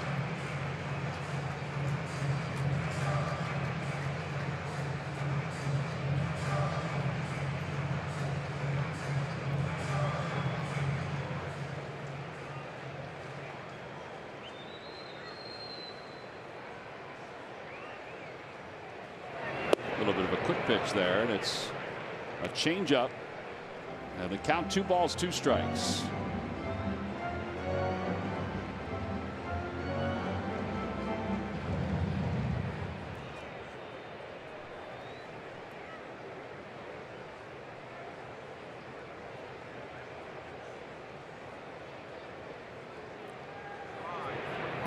Got him.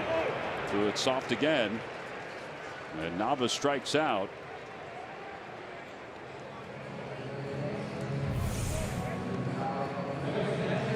It looked like another quick pitch. Fork ball, it looked like. Wasn't that a fork ball? It did look like it was a fork ball. It had that spin on it. Cameron's last at bat with Johnson pitching, it was just fastball up, and swung through them all. See if they keep that same thing here with Velasquez pitching.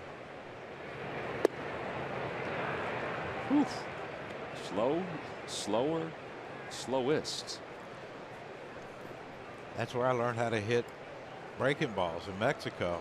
You saw a lot of them. How long did it take? Did it take 1 year? Did it take longer than that? Ground ball to shortstop.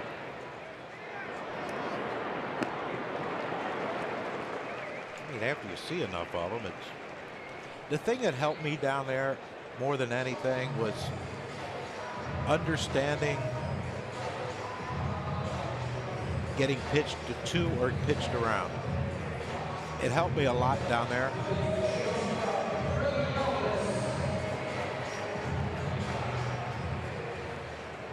Well, Velasquez, by the time he was called up earlier today, his last 3 outings for Pawtucket have been scoreless. 13 straight scoreless innings. An ERA of 1.29. 1 ball and no strikes to Galvis. Outside. And you look at what he does. At 90 miles an hour, but one time he'll go quick. That time he hesitated with the big leg kick. He knows he's not going to overpower you, so he has to try to deceive you in other ways. So he's trying to do it with, you know, changing times to home. Out to right center field. That's pretty well hit. Going back on it is Betts, and it's off the base of the scoreboard. Bradley has it, and into second with his second double of the night is Freddie Galvis.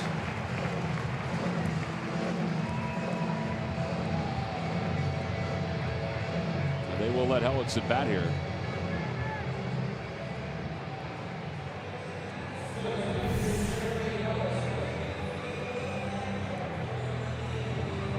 That's a beautiful swing by Freddie. And you see Velasquez right here. He tried to throw a 2-seamer running away, but it stayed middle. And you know, we talked about it the last homestand when Freddie's thinking middle of the field, other way. Better swings come out, not that hard pull off, trying to hit the ball out of the ballpark swing. Just nice, easy, and he still has pop on it. Hellickson bounced out to short his first time up.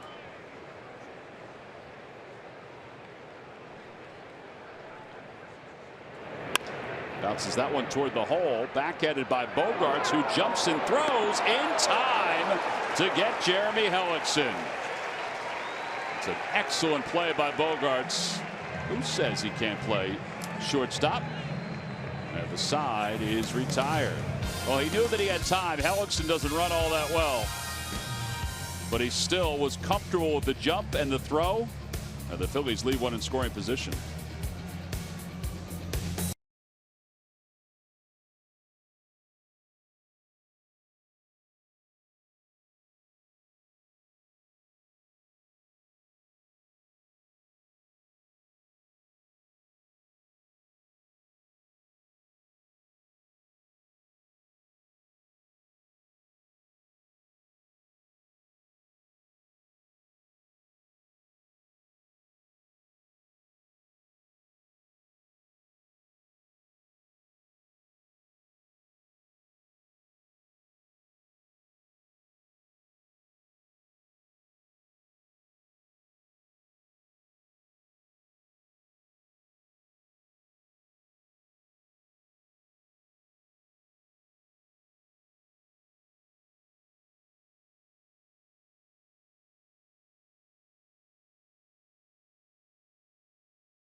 It's a 4:05 start, and all children 14 and under will receive the W.B. Mason collectible truck. Go to Phillies.com to purchase your tickets. Get on out here to the ballpark. Well, it's turned out to be a very pleasant night here in the Delaware Valley.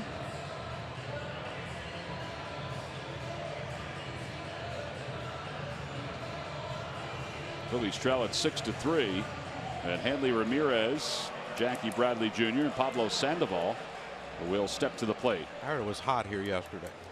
We got off the plane last night. It was hot. We were in Boston. It was hot for 2 days, and it was cooler at game time because the thunderstorm came through. We're not talking Florida hot. I heard it was over 100 in Baltimore. Did you drive through it and felt like it was 100, or did you even get out of the car when you drove through I it? didn't get out of the car. Ramirez takes a cut, and it's 0-1. Don't do well in the warm. It's a good thing you live in Florida. Well, that's why we leave in the summer.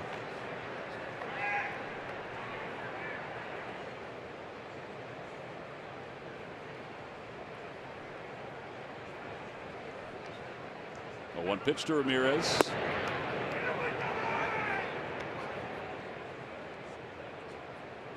Brian Johnson, we're told, has left with left shoulder discomfort. That ain't good. No, you never want to have a shoulder injury if you're a pitcher. That's a tough one to overcome. Ramirez out in front again, 1-2.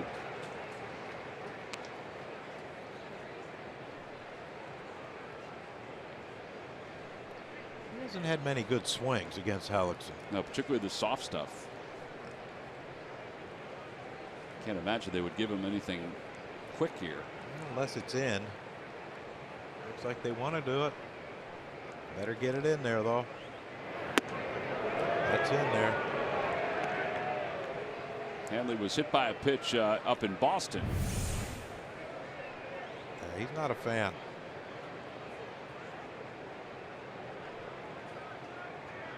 No. Wasn't really as close as he made it seem. Yeah, but come on. Really? You struck out looking bad, and you pop up to the first baseman foul. And now we're going to throw at you?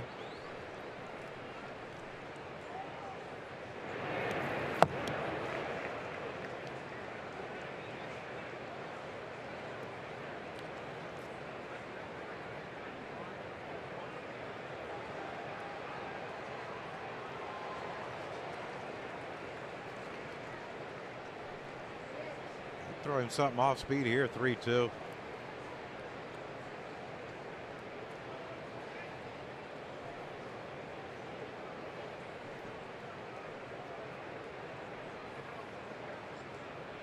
Inside, ball 4. And Ramirez walks. Well, the Major League Baseball draft has come to a close, and this is what the Phillies wound up doing. 29 college players, 10 high school players. They went with 8 left-handed pitchers and 12 right-handed pitchers, 7 outfielders. They were leaning toward the college game a little bit more. And they also picked 1 player that does not have a school listed. And for more on that, let's go to Greg Murphy. Yes, one of those left-handed pitchers you're talking about, Tom, Jordani Mezquita, and he's from Hazleton, Pennsylvania. And when he was drafted in the 8th round by the Phillies, the commentators on MLB Network had a little bit of trouble finding out, well, anything about him. He's kind of a mystery. He was listed as not going to any high school or any college. Well, here's the story behind it. He was actually an international player. He's from the Dominican Republic, and he was part of the Phillies International Academy down in the Dominican Republic, played very well down there. The team liked him very much.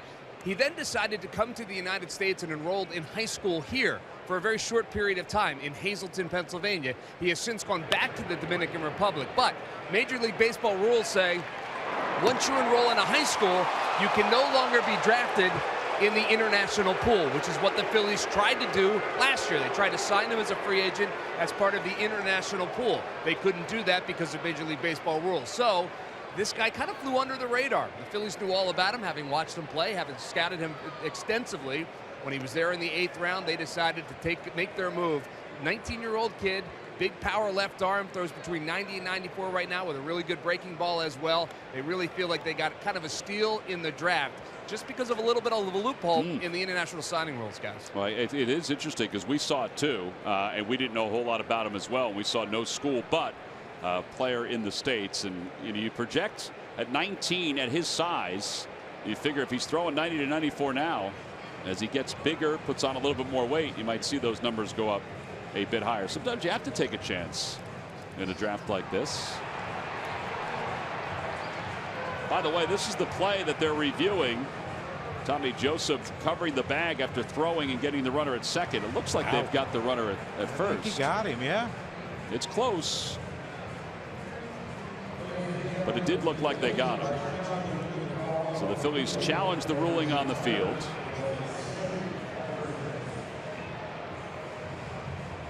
If there's ever a routine 3-6-3 double play or 3-6-1 double play, that one seemed to be. And Bradley does run well, and he lunged at the bag, and the ball's in the glove there, and his foot is not on the bag. He's out. This shouldn't. I don't know why it's taking this long. And Freddie kind of took his time just to make sure he had a clean throw over to first base. And here's the call. Now Jim Reynolds signals out, and they're 2 away. Phillies already have more 3-6-3 or 3-6-1 double plays this year than they had all of last year. Part of that is because of the arm of Tommy Joseph and how accurate it is. Yeah, it's a weapon. If you have a first baseman that's not afraid to throw. Were you afraid to throw? No. When I first started playing first base, I still had the long outfield arm, and we'd take infield, and I'd have to throw to Gary Templeton, and I'd air mail it into left field, and Gary was like, he couldn't understand, how can you not throw it 90 feet to me? 1 ball, no strikes to Pablo Sandoval, and he serves it to left. Nava starts in, goes back, makes the catch, and a fairly easy inning for Jeremy Hellickson. No runs, no hits, and nobody left. We'll move to the bottom of the 5th. Phil's down 3.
Minor League Report, Citizens Bank, the official bank of the Phils. Visit citizensbank.com. Well, earlier today, the Threshers were swept in a doubleheader versus Lakeland and lost 5-1 and 1-0. Court Sandberg had a double in game number 1. Clearwater is now 35-31. They have a 5-game lead in the North Division in the Florida State League. Jacob Wagusbach went 5 innings in game 2.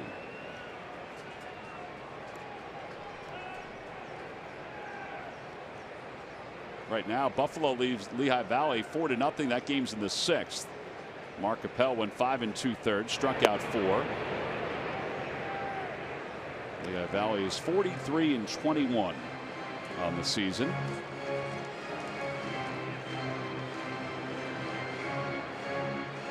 Only the Houston Astros have more wins in all professional baseball. Boy, that was a pitcher's pitch right there. 1 ball, 1 strike. Odubel was taken all the way.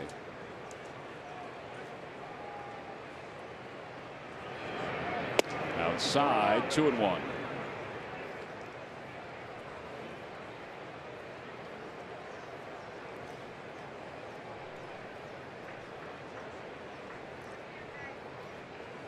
Starting to get a little Daniel Murphy in him in the Odubel. It's not bad if you know, it depends on what you're asking. I think he was, if you're telling, it's not good. you think he was telling or asking? I think he was asking.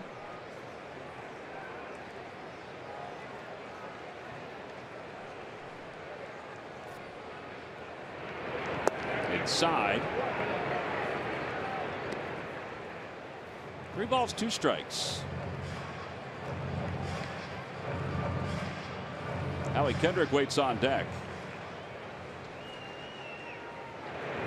A little tapper foul.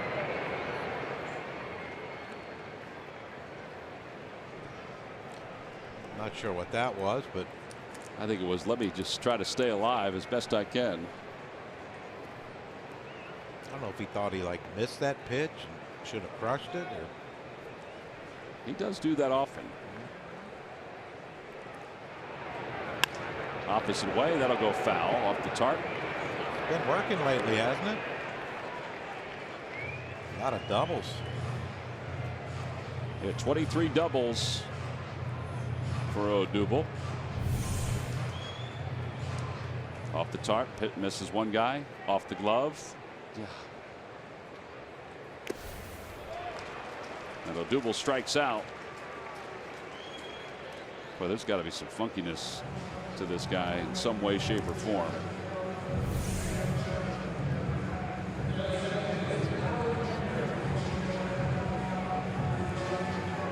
I mean, you see Odubel's front hip, how it just pulled out. That fastball started in, two-seamer, runs away after it starts in, and Odubel opens up his hip to try to pull it, and it breaks away. And once you open up your hips, your bat shortens, and you can't reach that outside pitch.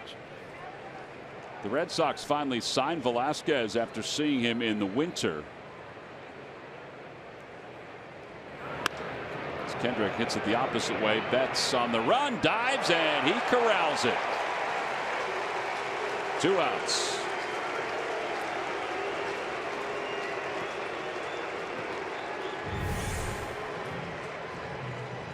Look at the eyes. Look how his head didn't move at all.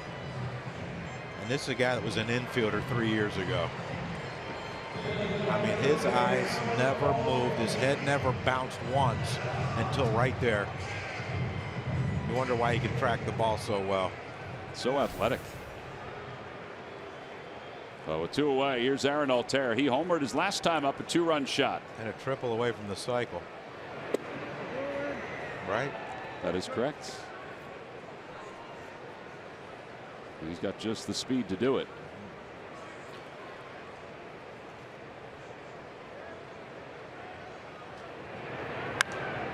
Oh, that was another hanger. He just out in front of that one. That was a great swing.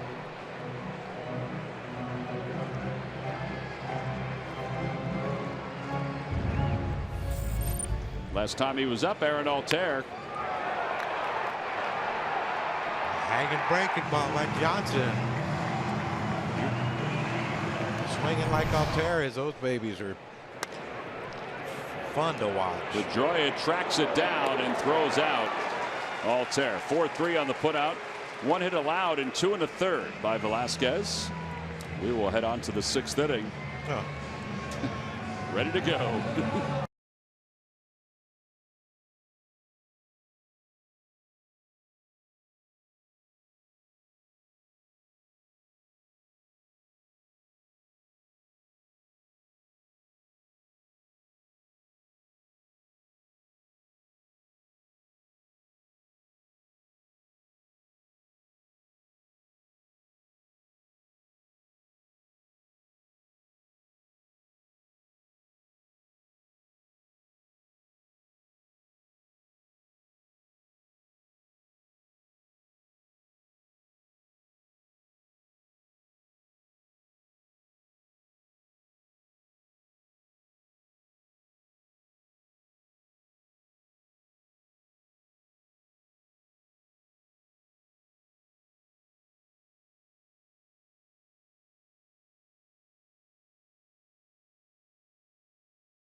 now.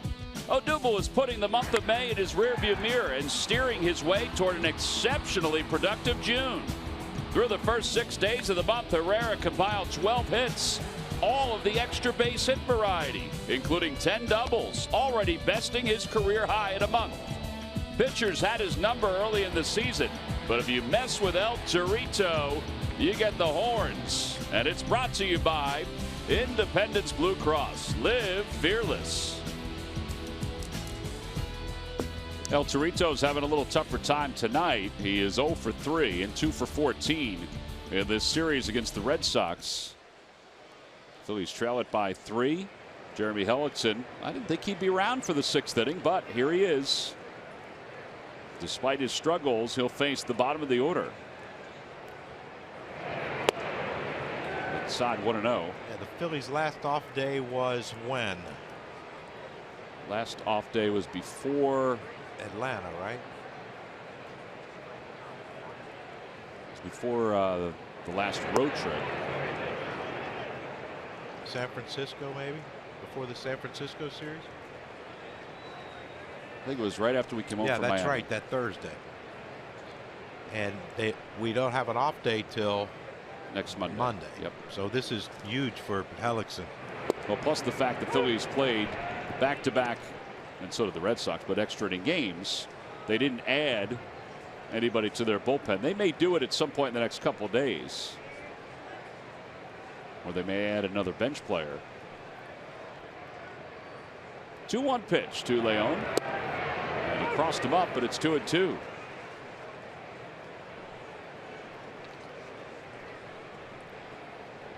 That was interesting. I mean, no one on base. You're probably only using one sign. So that may have been that Cameron forgot the sign. Someone did.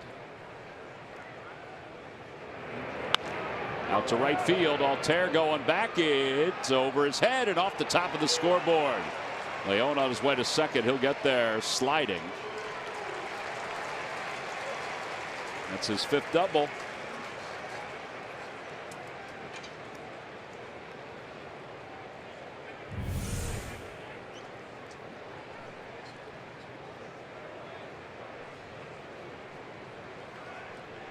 Cameron put down 2, right?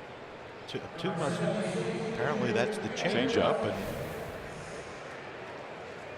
well, they're going to take Hellickson out. I should say Pete McCannon's going to take Hellickson out with the pitcher due up.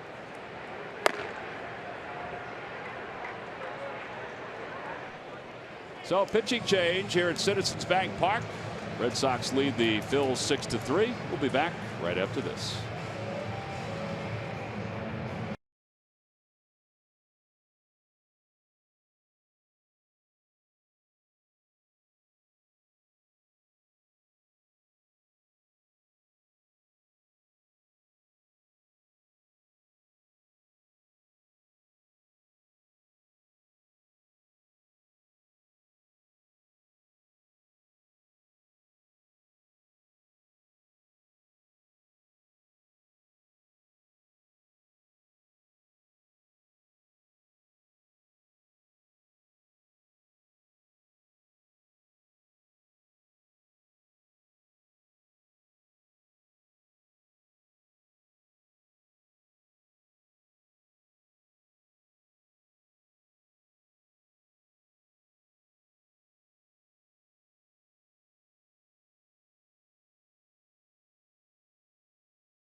a lot of their partners. Fans feeding families was today. Fans you see arriving at the ballpark, donating food to Phil Abundance in order to help the hungry here in Philadelphia. You know, it is a great initiative. It's 7 years old with the Phillies and their partners. There you see the first pitch being thrown out by the 9 partners that are a part of this initiative. And it also represents the 900,000 people in the Delaware Valley that deal with hunger issues every day. And we talk about you know, raising awareness and raising money and raising food for the folks that need it. Well, today kicked it all off for the Phillies. Citizens Bank Park started it all off with a $40,000 donation. The fans at the ballpark bringing the food as well. Just a terrific initiative. 900,000 people, guys, in the Delaware Valley that are dealing with hunger issues. And we forget that maybe sometimes in the summer, the kids that generally get fed at school, breakfast and lunch, don't have that option in the summer as well. So it becomes even more important this time of the year. So great initiative kicking off tonight here at the ballpark, guys. Yeah, great program. Mickey Morandini is the Phillies representative in the clubhouse. You saw Mick. He was one of the guys throwing out the first pitch. Velasquez bunts back to the mound, and Leon. Really good base running by Sandy Leon. He runs. Usually you see, okay, it's on the ground. I'll take off anyway. He's out. And that is totally his decision. Yeah, the coach can't help you on that. I mean, you watch it right here, Sandy Leon right here. Now watch Velasquez right here. He bunts basically a 2 or 3 hopper back to Garcia. Garcia's first move is to look to throw to third. Leon took a couple steps toward third, realized if I go, I'm out. Yeah, you got the guy. It's already got 3 hits up now. Yeah, he is a triple away from the cycle. That's Mookie Betts, and he takes strike 1. Yeah, keep me in scoring position for him.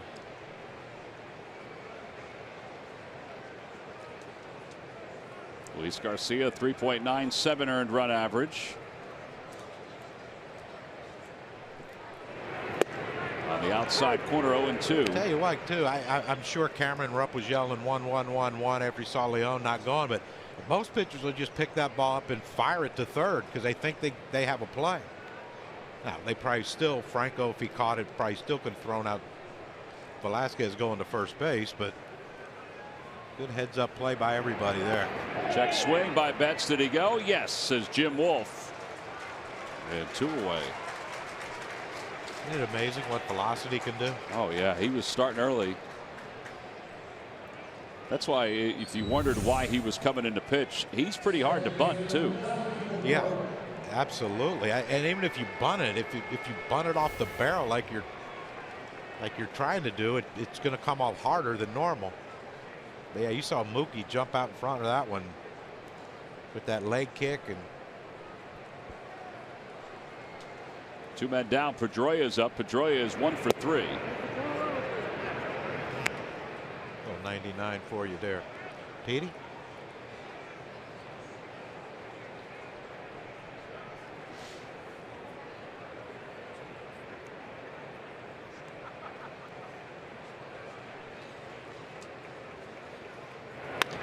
Over to second base. Yeah, Pedroia is going to be thrown out. 4-3 on the putout. No runs, 1 hit, 1 man left in scoring position. Luis keeping the Phils close as we go to the bottom of the 6th.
Is brought to you by Toyota. Find your favorite model today. Toyota, let's go places.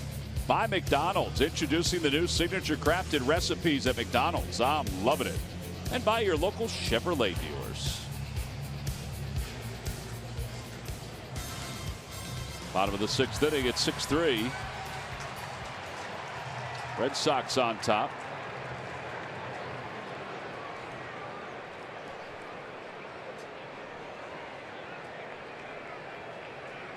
Did we get to the trivia question? We have not gotten to it yet, no. All right. I'm just trying to get you to stew a little bit more, make sure you're right. I think I might have it. Tommy Joseph takes low, 1-0.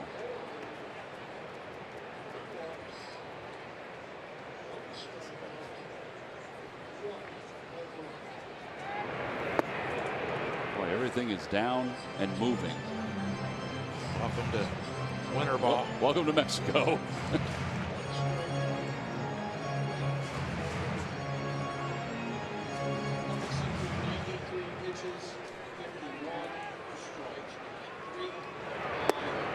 One and two.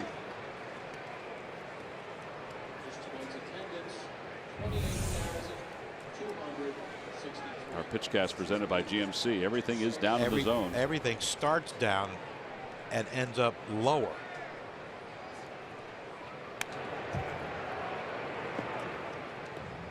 And again, you know, it's not like it's, you know, Garcia throwing 97 to 99. It's 89, 90, maybe 91. But it's movement, it's location, it's changing speeds.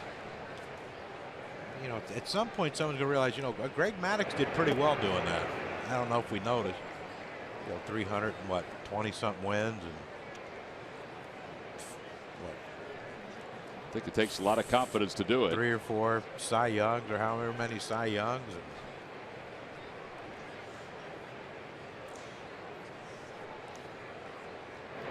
Inside, he nearly pulled the trigger. It is remarkable to think that Maddux, who in his last 3 years, or last season, won 8 games, and in the 2 previous seasons won 9 games and then 6 games, but still finished with 355 victories. Wow. Probably still could have kept pitching.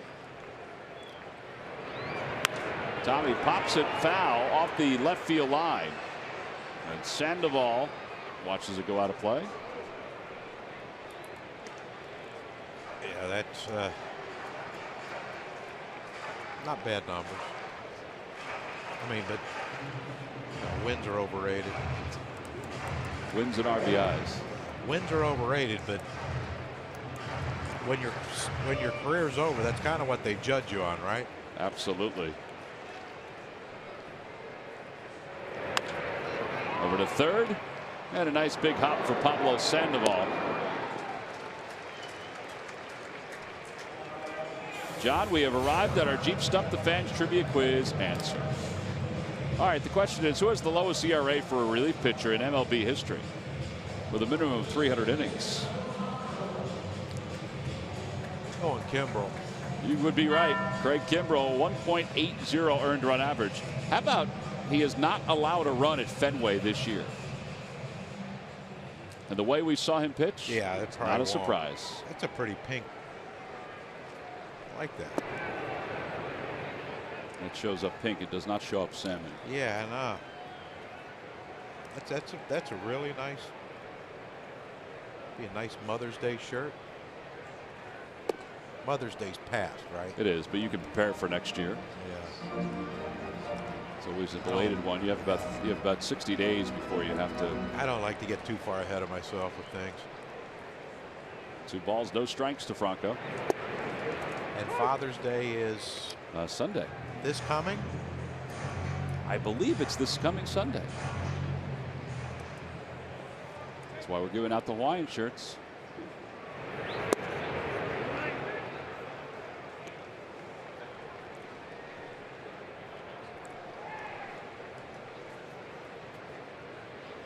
See, this is the one I can forget. Father's Day. Yeah. And if no one reminds me, I wouldn't know. So It's not like I can be sad that I didn't get a Father's Day gift. Is that Murph down there? No, it was Andy Rabel. He just did not make an attempt at it. He's usually a sure-handed cameraman. Yeah. They get bad reads up down there, though. Bouncer over to third, and diving stop. Sandoval to his feet, and it's in time.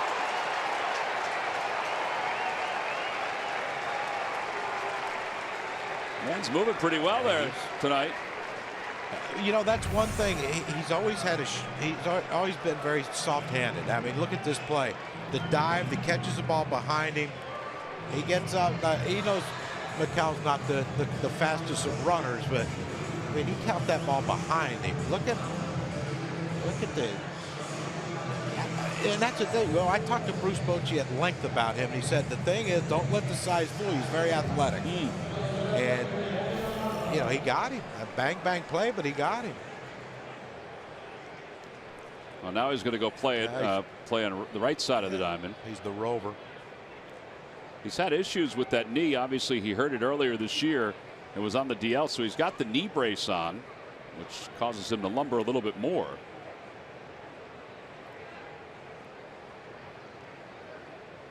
So Daniel Nava, the batter, at a breaking ball, and it's 0-1.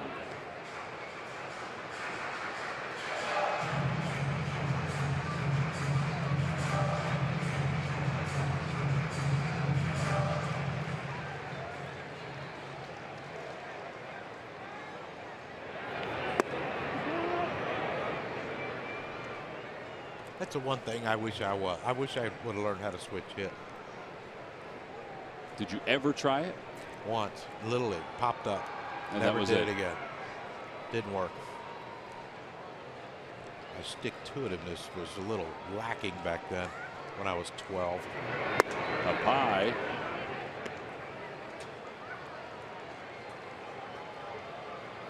Now, when we play wiffle ball in the backyards, my brother, we had to pick a team and you had to hit. Like you had to name a lineup and you had to hit. If there was a lefty hitter. Yeah. So I was always the Baltimore Orioles because they were one of the only few teams with Elrod Hendricks that had a left-handed hitting catcher.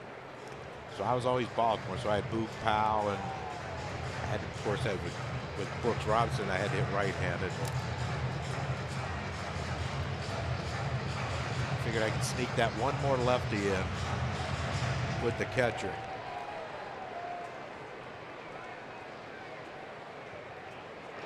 Check swing, look out off the net above the dugout. Paul Blair couldn't make my lineup. Well, he was too fast for you. No, Al Bumbry, because he was fast left-handed. I need that lefty in there. This guy has worked the first 2 games of the series. Robbie Scott. So we should have a book on him? I would think so. I don't think Daniel Nava sees a ball out of Velasquez's hand. Just because all these foul balls late. Yeah, and no, and this is when he could. Okay, he goes quicker. Outside, ball 4.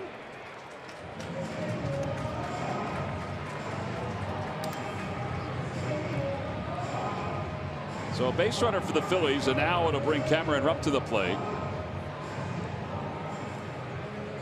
And Carl Willis out to the mounds.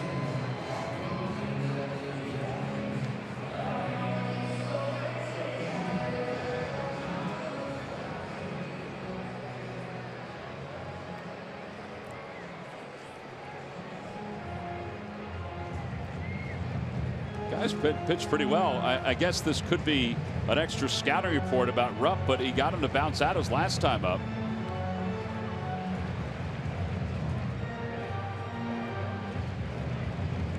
Could be given time for the lefty to warm up. Could be that. For Freddie.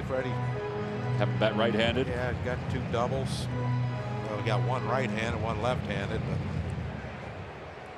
Freddie has more power lefty, doesn't he? I think he does. I mean, there was a time where he was going, when he was going yard, it was all left-handed.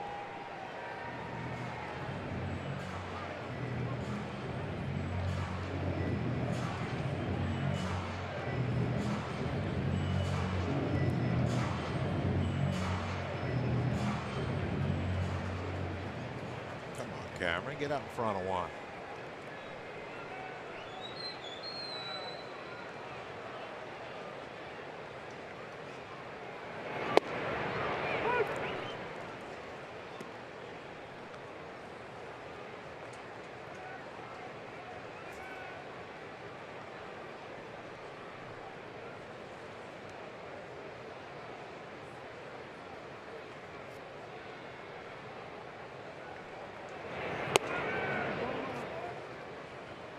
I know you've been watching from a distance while the team was on the road. I mean, it's been a struggle for Cameron Rupp. You know, whether it's being long, whether it's feeling his way through, he just has not found that one comfortable stroke. And there he hits the ball on a line on one hop to Pedroia, who was in the right place at the right time. That's just a shame because that's one of the hardest hit balls he's had in the last several days. Problem is he hit it at a Gold Glove. Yep. Phillies lead one. We'll lead for the seventh. Phil's down 3.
Time now for your Delaware Valley Honda dealers game summary. The Phillies gave up 2 in the first, 3 in the second, and then they scored 3 in their half of the third inning. And Hellickson and now Luis Garcia have kind of quieted the Red Sox as we go to the top of the 7th inning. But then again, the relief pitcher for the Red Sox, Hector Velasquez, has really quieted the Phillies. Xander Bogaerts will lead it off, and he takes a strike. So you talked about Bogaerts, whether he could play shortstop or not. He actually had to play a position other than shortstop in the World Baseball Classic because the Netherlands seem to have all of their best players playing shortstop. So he was taking ground balls at third. He's athletic enough to do it. But didn't his rookie year he played third base in the World Series? I think he did. Against the Cardinals. Popped him up. Freddie Galvis glides under it in foul territory. And he makes the catch. Hit .282 in that postseason with 4 extra base hits.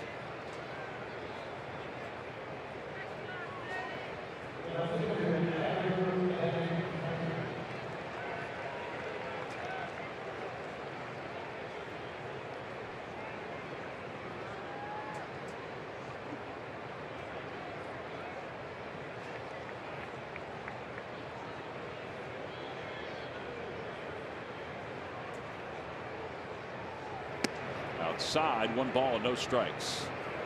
That was a World Series in which Daniel Nava was 2 for 14. But was still involved. And Ortiz was, what, 14 for 15 or something? 11 for 16. Boy, that's having himself a series. 689 batting average. Or I should say 688 batting average. I mean, every ball he hit was centered, barreled, and hit hard somewhere.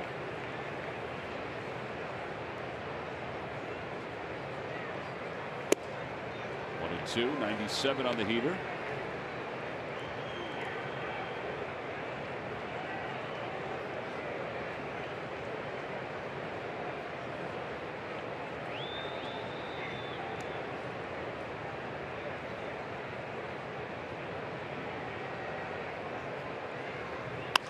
Opposite way.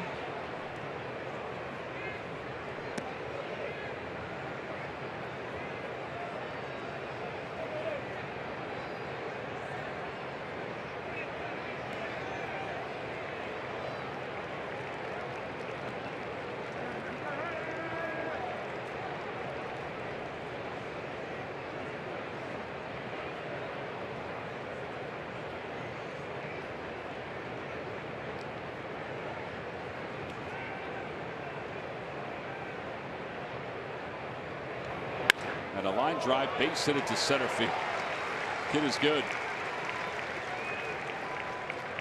That swing's going to play for a long time. It sure is. Speaking of sweet swings, on Friday, August 11th, the Phillies will give out the Pete Rose Bobble figurine. Pete will be put onto the Phillies Wall of Fame. It's all part of Toyota Alumni Weekend. Go to Phillies.com/theme nights for more information.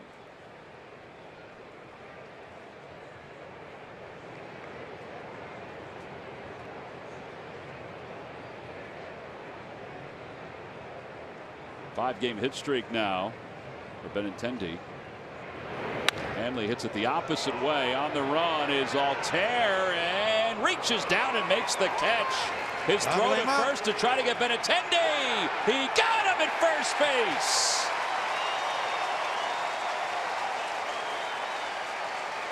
Well, that's as athletic a play as you will find for an outfielder. We've been watching Mookie Betts these last couple of days, and he's been fantastic. Well, how about Aaron Altair? Great athleticism, composed himself, and then fired one to first base in time to get Benintendi.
Some of these.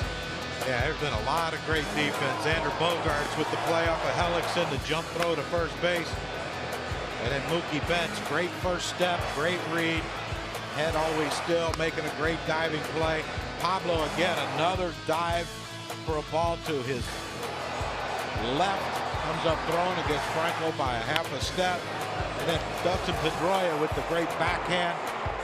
Pop up, knows you have time with Cameron Rupp, and our athlete, Mookie Betts, soon to be Aaron Altair, with a great play down the right field line to double up Benintendi, who wandered too far off. And those are our Hyundai defensive plays of the game, brought to you by your local Hyundai dealer. Really has been a solid year for Aaron Altair. Yeah. I mean, just think about some of the things he's done. I mean, tonight he's got the 2-run home run, 11 home runs. He had 9 last year. But we've seen in these 3 games, Betts, even Sandoval's we just saw, Pedroia at second base. I mean, there have been some spectacular plays around the diamond. Joe Kelly's the new pitcher for the Red Sox.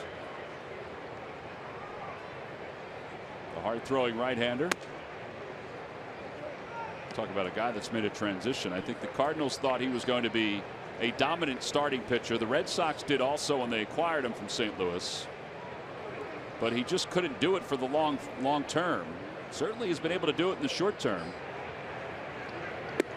1 ball or 2 balls and no strikes to Galvis. And they had, the Cardinals at one point had him. Didn't they have Shelby Miller too? They had Shelby Miller, who I loved. I mean, just because of his sheer ability to pitch down in the zone.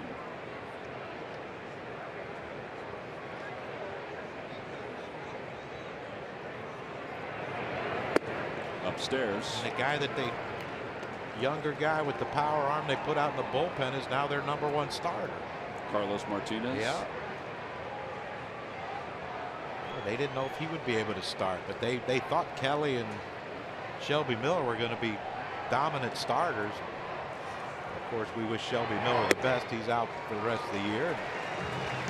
And Joe Kelly's trying to find his way as a reliever.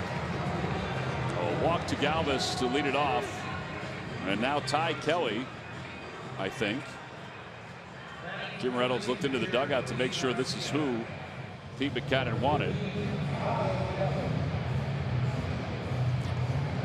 Freddie been on base 3 times. That's big.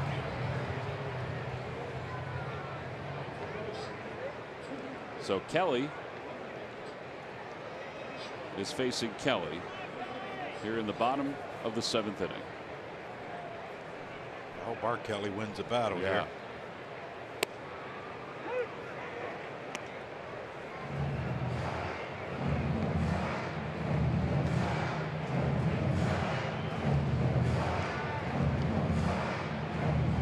Howard Kelly had a base hit in the series up in Boston.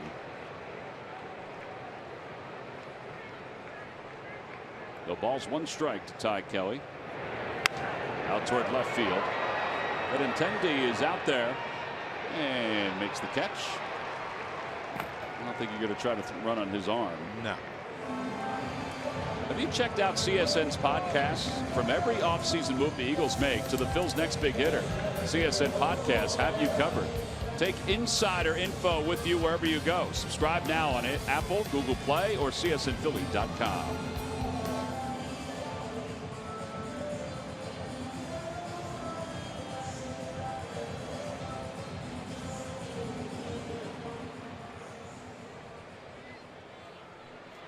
Here's Odubel Herrera with a runner at first base. Phillies and the Red Sox. Game 3 of this 4-game home and home.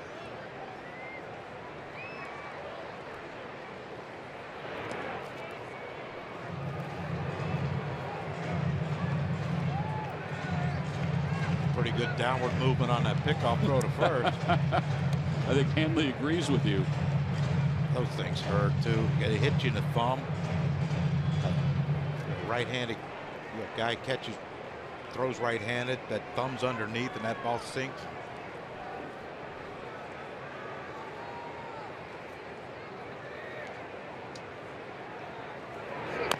Little tapper foul.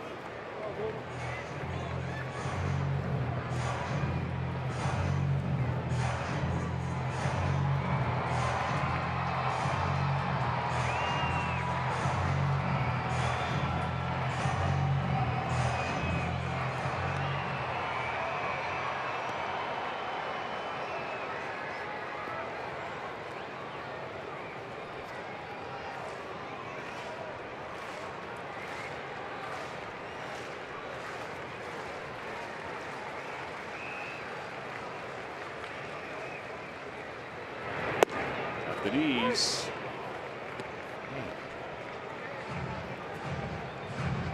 97 with movement right there. Yeah, we saw him the other night out of the bullpen, and I'll tell you, I was impressed.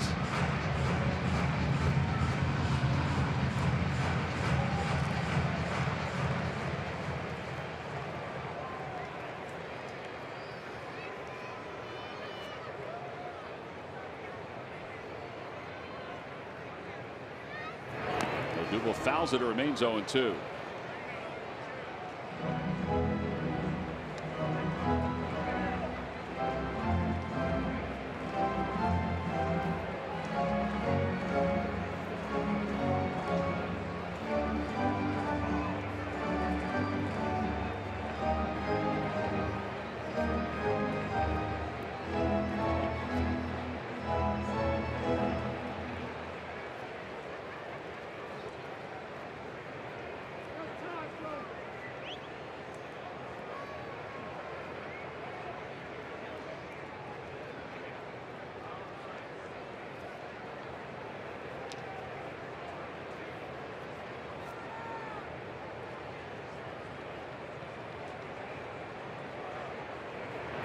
Way outside, 1-2. That's the thing with Joe Kelly. The stuff's there, the arm, you know, and you kind of hope he figures this thing out in the bullpen to where, you know, he can be a dominant pitcher. But it's pitches like that that, like, you know, it's 0-2. That's a non-competitive pitch where as soon as it leaves his hand, it's a ball.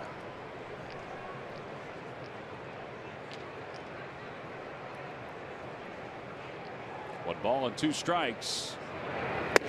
Check swing. Did he go? Yes, he did.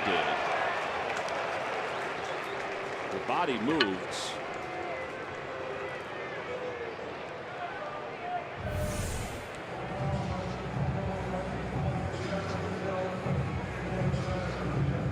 Went a pretty long ways.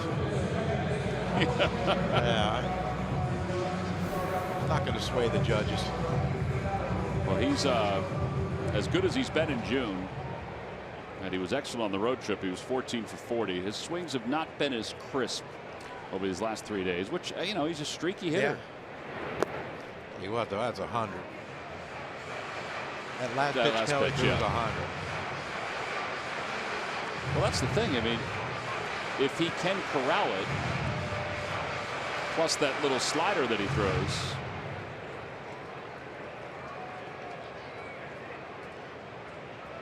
One ball and no strikes to Howie Kendrick.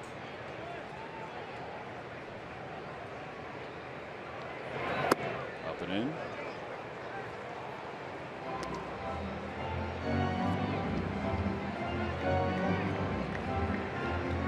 Benoit and Morgan. The guys warming up in the pen.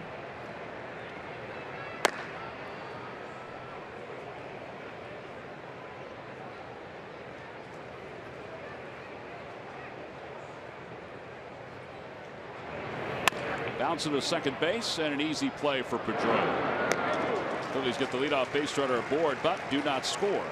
No runs, no hits, and 1 man left. We'll move to the 8th inning. Phillies still trail it by 3.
local Ford store. Check out every new Ford car, truck, and SUV crossover at buyfordnow.com today. Phillies trail at 6-3 as we go to the top half of the 8th inning. Our Toyota turning point. Well, we thought that the Phillies had made it a ball game on this home run by Aaron Altair. Made it a 2-run ball game, 5-3, a hanging breaking ball. Altair delivers it in left field seats, but Mookie Betts gets it right back in the top of the 4th inning.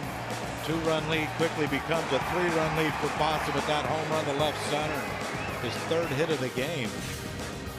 And those are our Toyota turning points of the game. Well, Phillies hope there's another one coming up. They'll send Adam Morgan out to the mound. And Morgan will pitch here in the top of the 8th inning against Jackie Bradley Jr.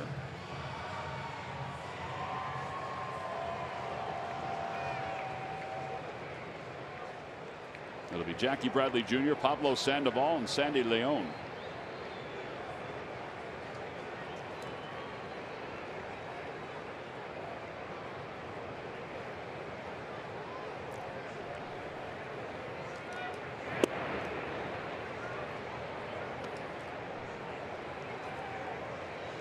Not saying it's a strike at all, but that pitch down, Jim Reynolds has been consistent in not giving it to either pitcher tonight, either staffs tonight.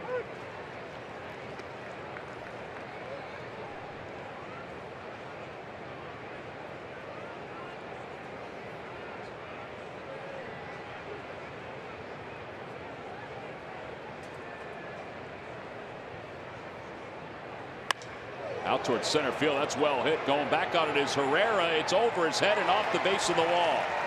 And Jackie Bradley Jr. will pull into second base.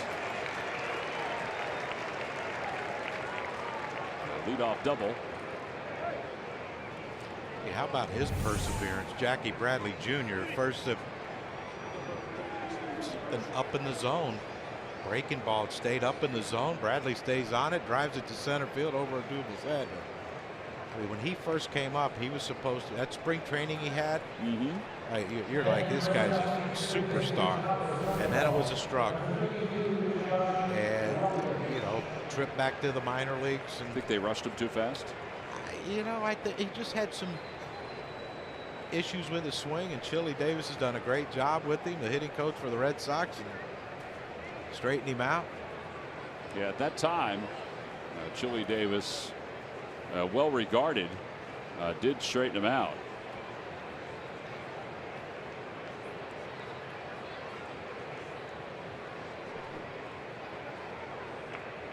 Chili was a very successful hitting coach for the Oakland A's at one point. He had himself a heck of a career, Chili Davis. Wow. Either Pablo's hurt. No, it's the right-handed thing. Yeah, that's. And it's also this is what they did even up in Boston. Rutledge would start, and then Sandoval would play. There's Chili Davis. 350 career home runs. Swing and a miss by Rutledge.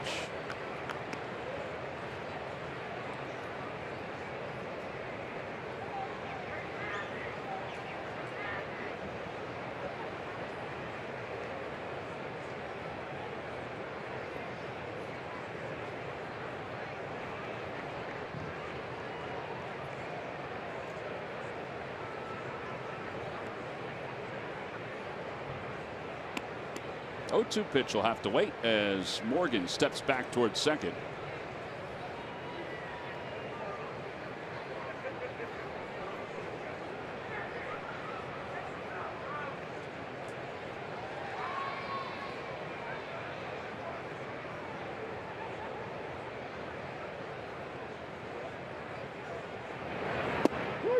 At the knees and a strike 3 called.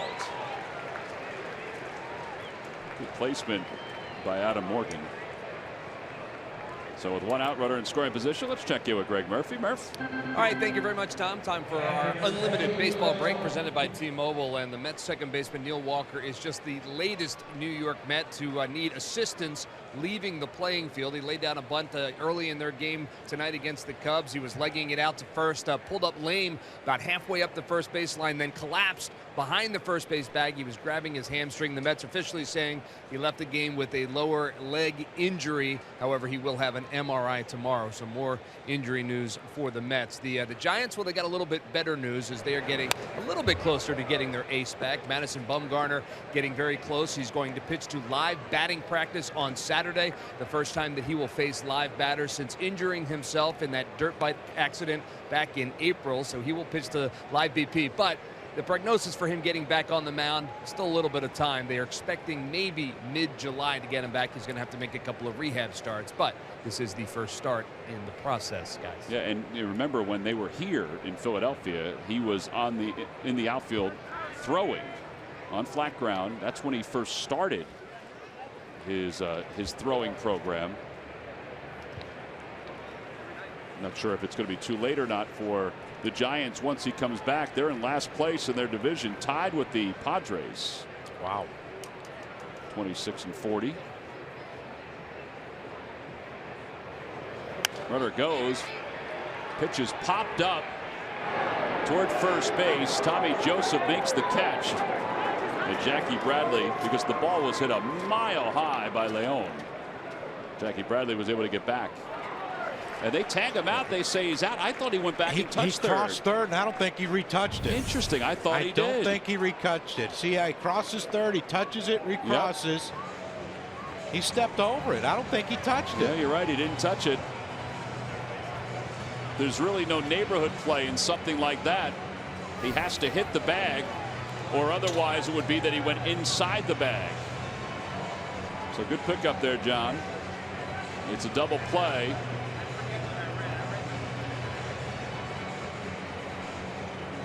Look at him right here. He went past the base. He's watching Tommy Joseph see what's going on. He went right over it. Never. Did he slide and touch it with his toe? But it didn't look like it. Nope. So the inning is over. We'll move to the bottom of the 8th inning. It's a 6-3 Red Sox lead.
It's a 135 first pitch, and what a great giveaway, sponsored by Hers. It's the kids retro pullover jacket.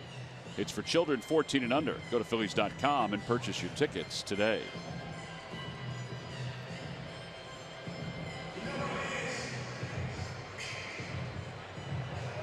Well, we go to the bottom of the 8th inning. Time is running out for the Phillies. They have 6 outs to try to get it back even in this game.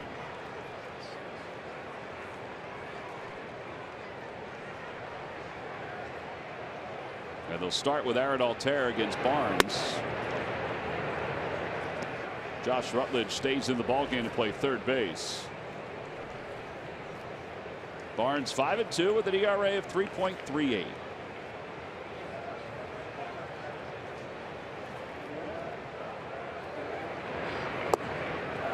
Barnes bent a little bit when the Phillies saw him up in Boston, but didn't break. In fact, in game one, John Farrell pointed to him as being one of the big keys as to why that game resulted in a walk-off for the Red Sox. Off to the right, out of play.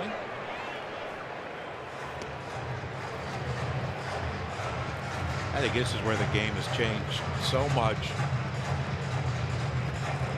Kelly's coming in throwing 100. What did he throw? 18, 20 pitches maybe? Fairly easy inning. Yeah. I don't get it. Upstairs, 3-1. That's why we sit here and talk about it, and they make the decisions That's down there. Exactly right.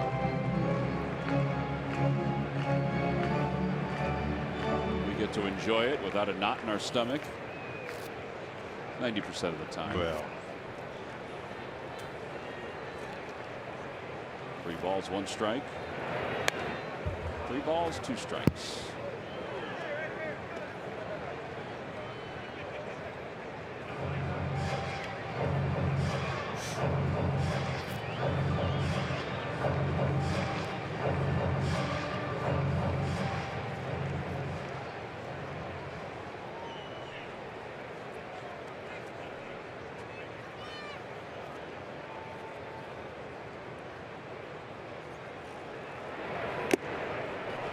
Altair strikes out.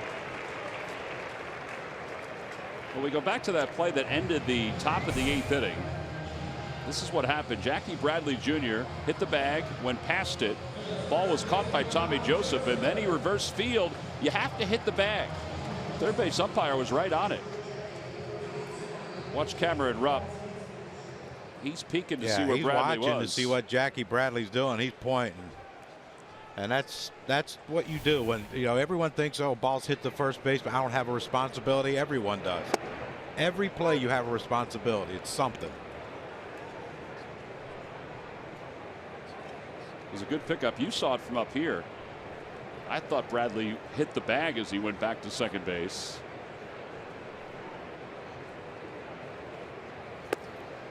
The ball's 2 strikes.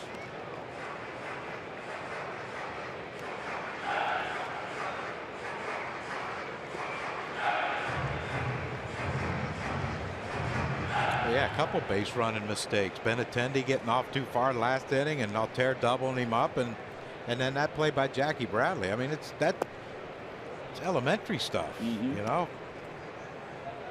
know, you go past the base, you got to retouch it. Yeah, it's not like it used to be at second base where you could straddle it and then make the throw over to first.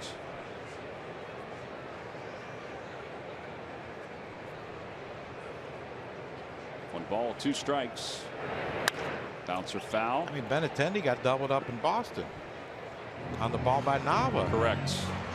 You know what? At what point do you say, "What are you doing?" Like, we can't just give away out. We're not that powerful a team to just be giving away outs.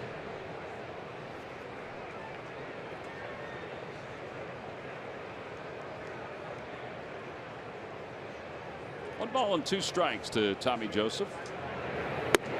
It's 2-2.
Inside, ball 4. And Tommy will go to first base.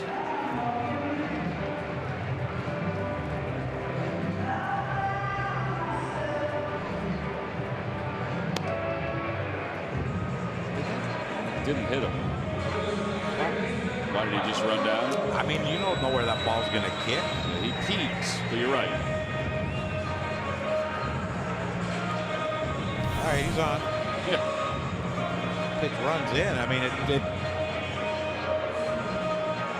Maybe it did catch his shirt. It did nick his shirt. That messes me up. I don't know how to score that now. Walk. At least you got him on first base. Up high at 97, 1-0.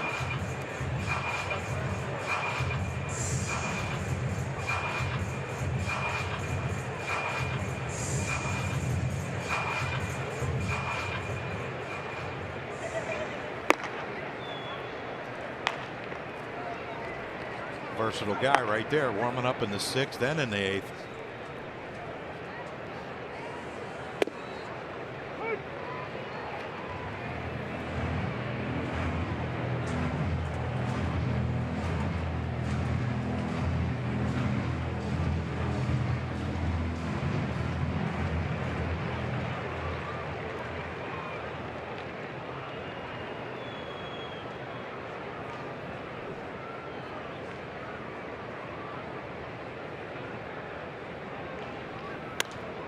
Fouled away, and it's 1-2. I wonder if Scott's warming up just in case if Franco gets on to turn Navo around.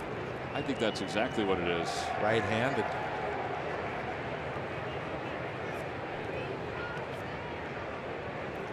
I hope we find out. Means we're one swing away from tying this baby up.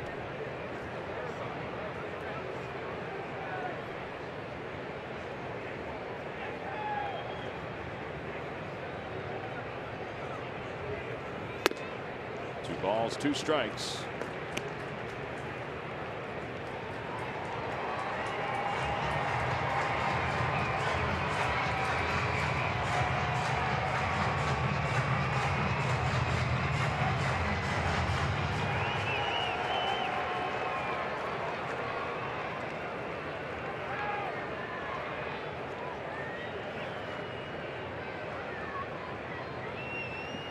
Bouncer to third.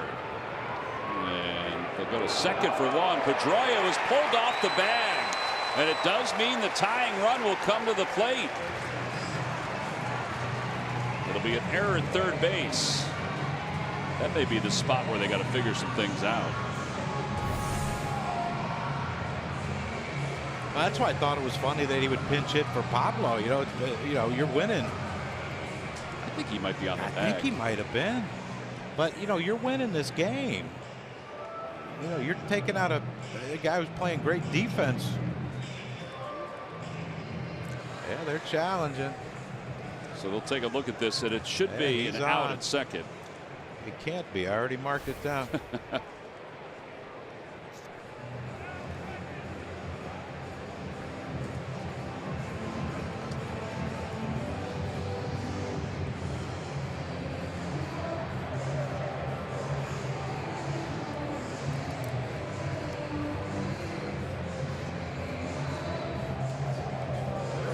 Look.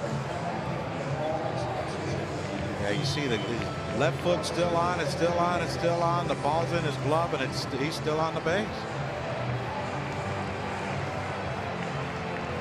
So that'll be an out at second base, even though John can't change it. But like we've seen this 4 times already. Mm-hmm. It's pretty easy. But what's the delay? Like what? I mean, you see it once. Okay, he's out. Slowing it down, I guess, frame by frame. I don't know. You're right.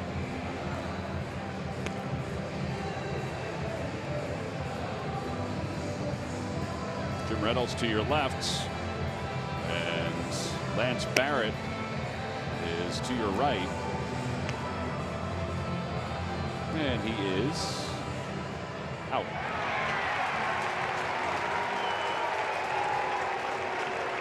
So Tommy's out.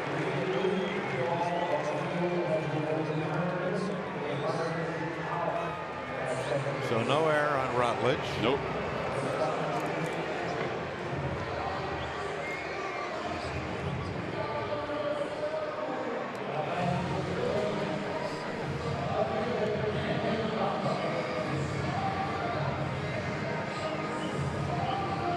Red Sox bullpen has allowed 1 earned run in its last 27 innings. So they'll keep Barnes in there to face Daniel Nava.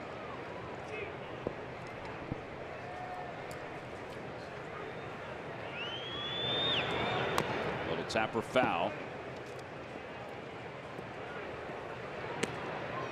I think the Red Sox have a pretty good book on Nava. I would think Seems to so. be off speed, off speed, off speed.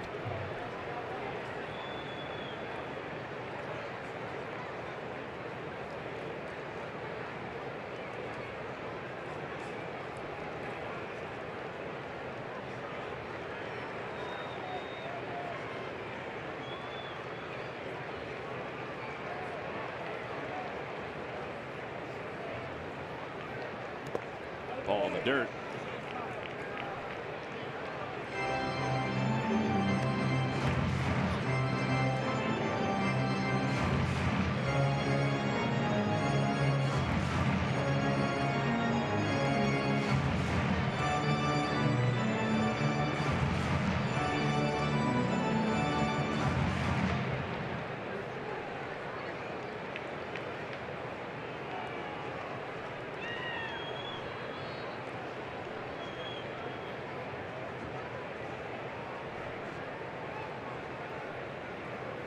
Opposite way for Nava, and that's going to drop in for a base hit. Bronco will hold up at second.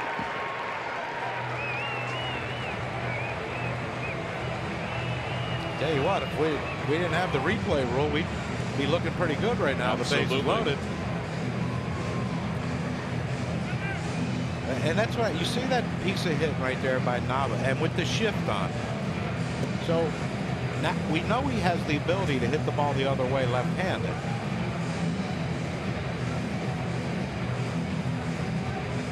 Well, Carl Willis out to talk to Barnes.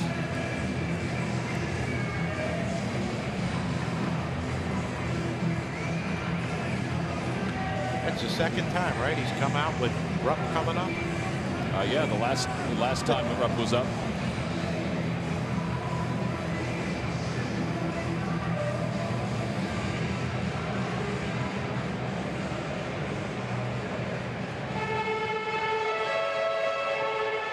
He hit the ball hard last time too. Pedroia made that great play.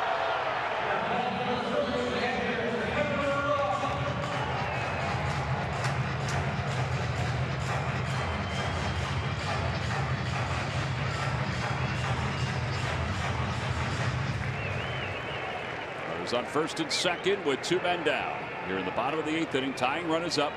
Cameron Rupp. Rupp is 0 for 3 tonight, 1 for his last 18. And he takes strike 1. What he's looking for there. He did that his last at bat against Velasquez, I think. Fastball right down the middle for strike 1. Now you're on the defensive.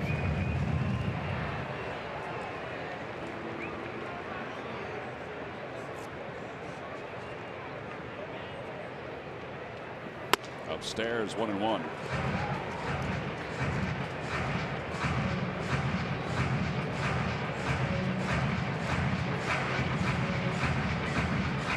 Scott looks like he's up for Freddie, I guess. Has to be. Unless, yeah, it has to be.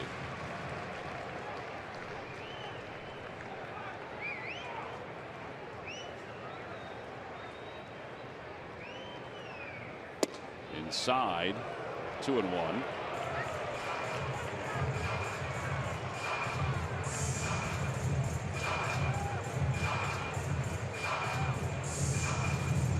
I'd say he's loose. I just guessing.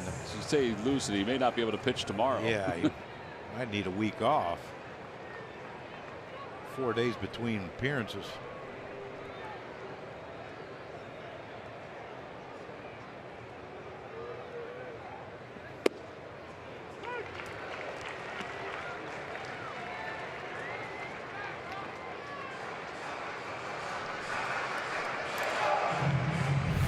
Here's our GMC pitch cast. Oh, they're two. Wow, right down the middle. Yeah, they're two balls. I mean, you should make a pass at one of them, I would think, but I don't know if Cameron's looking breaking ball, maybe sitting on a breaking ball to 2 strikes.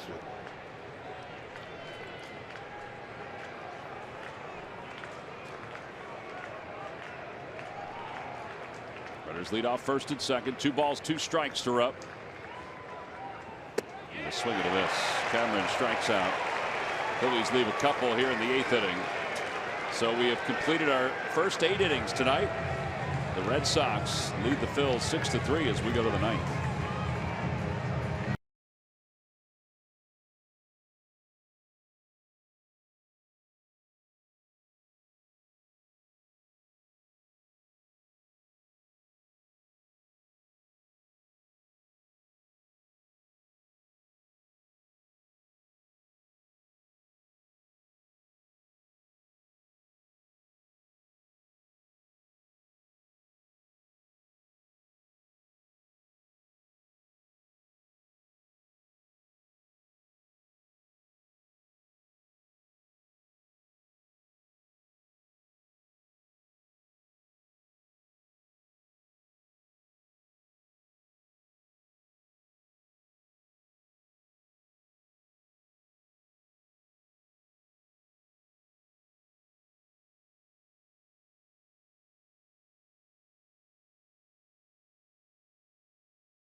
Here at Citizens Bank Park. Every time the Phillies retire the opposing team, 1, 2, 3. Comcast will make a contribution to Phillies charities. Phillies baseball is brought to you by Xfinity. Xfinity X1 will change the way you experience TV.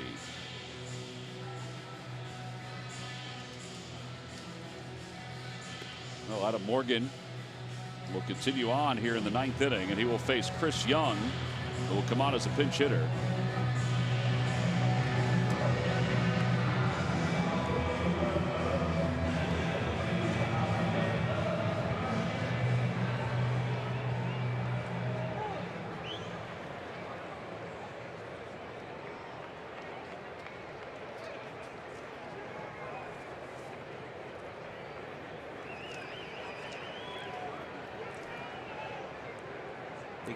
They getting Kimbrel up? They're getting Kimbrel up. It is a save situation. I've never asked him why that Leading down. Yeah, the praying mantis or whatever they call it. I guess it just makes them comfortable. It must make the hitters uncomfortable. Yeah. They don't seem to hit him much. Chris Young's been good for the Red Sox. Over his last 21 games, he's hitting .288. In his last 27 interleague games, he is hitting .344. Veteran outfielder.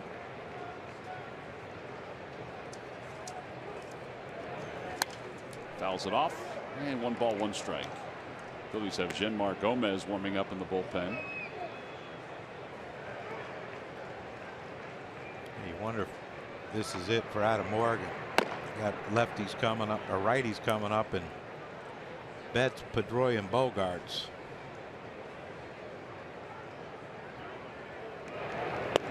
Outside.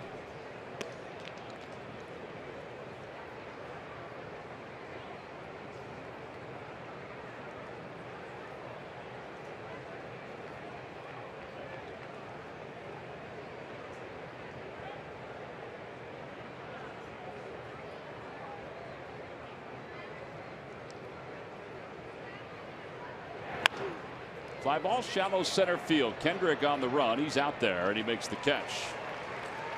And 1 out. Let's see what Pete does. You got Betts coming up. Betts again is a triple shy of the cycle. They're going to let Morgan continue here. Betts singled his first time up, scored, doubled, home run in the second inning and scored, and then homered in the fourth inning. And then went down on strikes in the sixth.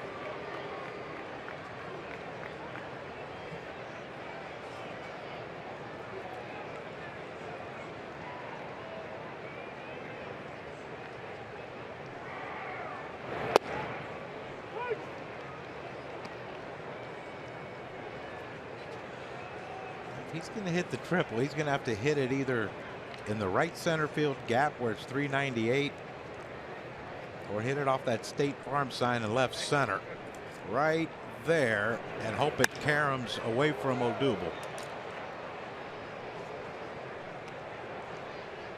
That one ain't a triple. Nope.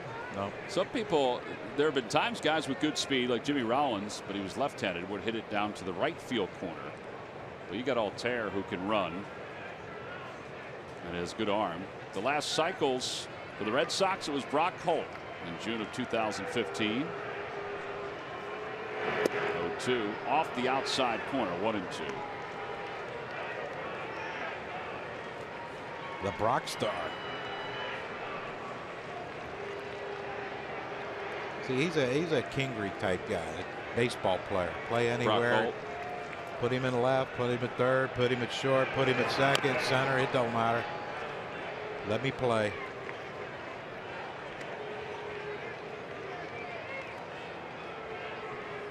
Brock Holt went on the disabled list back in April because he had been experiencing vertigo.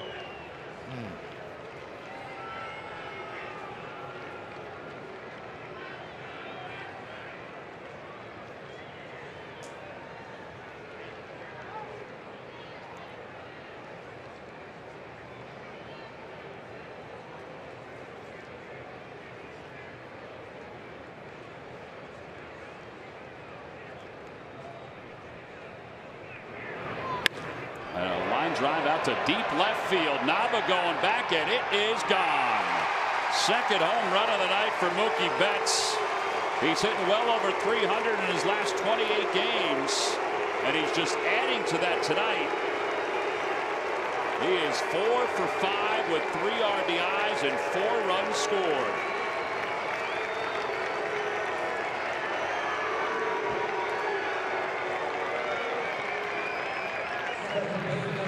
He is a good player. Yeah, he's really good. And heck with the triple. Yeah. Adam Morgan tried to get that breaking ball down. Didn't get it down enough, and it came right over the center of the plate.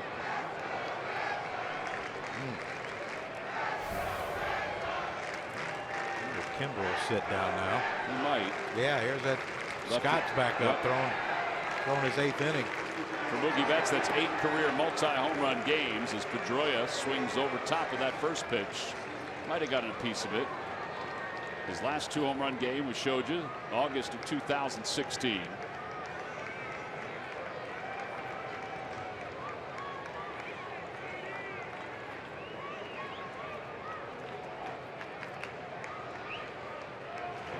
Outside, 1-1.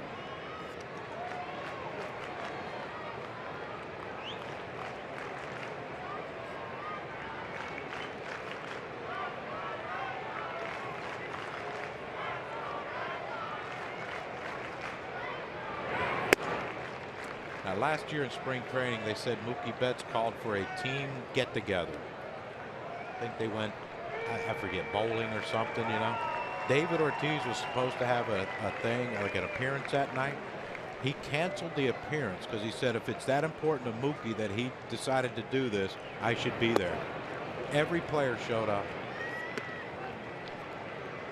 Now, for a young kid to do that, and you have like Dustin Pedroia, who's been a rookie of the year and MVP, and David Ortiz, who's done what he's done in the game, and a young kid like that to say we need to have a little team get together.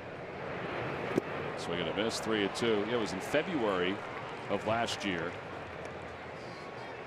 23 years old, and to have the wherewithal to do something like that.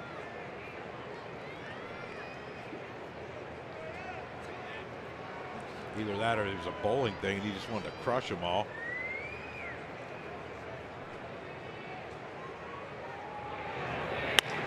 And Pedroia slaps it the other way, so he has a base hit. That's his second of the night. Red Sox now, with that base hit by Pedroia, have collected 13 hits. What do you think? Do they have enough to catch the Yankees? Yeah, you wonder how long the starting pitching for the Yankees is going to last. CeCe's been really good. Tanaka hasn't. He's got that groin injury now. Yeah. CeCe Sabathia. Severino's been really good. Looks like they're trying to stall some time to get Genmar ready. So the Red Sox are 3 games back. Tampa 5.5 games off the pace. You know, there's no track record on Aaron Judge to see if he can continue. And you would figure there will be a lull at some point. Yeah, at some point. And maybe there won't be. Maybe he's just as good.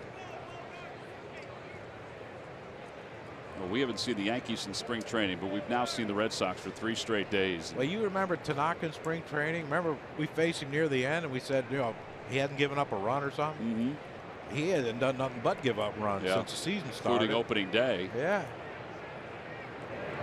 Here's Bogarts. This could be a couple more throwovers and get Genmar in.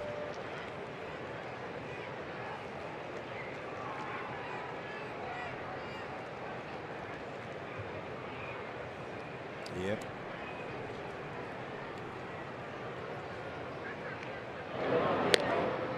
Here comes Pete Macadam, and he will make a pitching change as Genmar Gomez will come on to face Xander Bogaerts.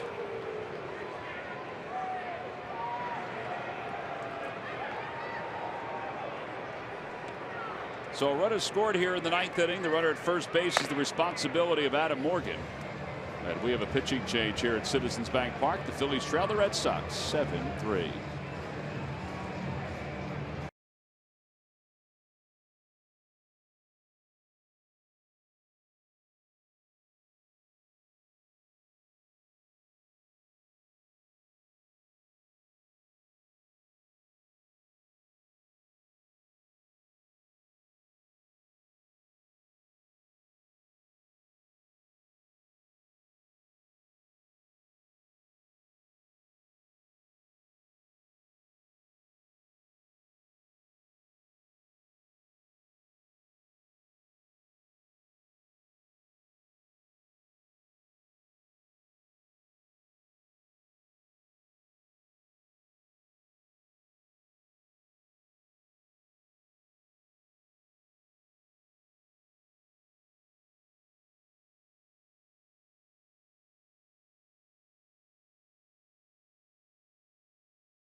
Of the game. So we'll turn things over to Mookie Betts. That's the first one. How about in the second inning? Off the wall. Tracer off the wall. Scores Pablo.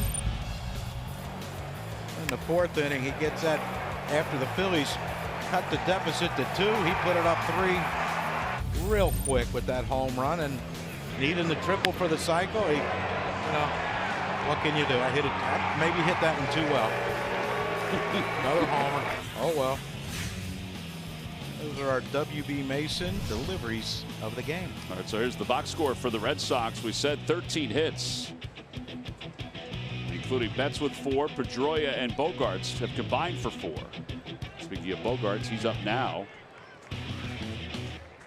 Bogaerts has doubled and singled. He has 3 RBIs.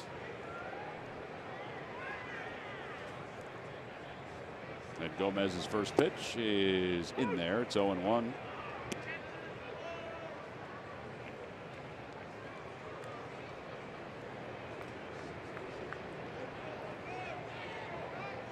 Gomez a 7.40 ERA.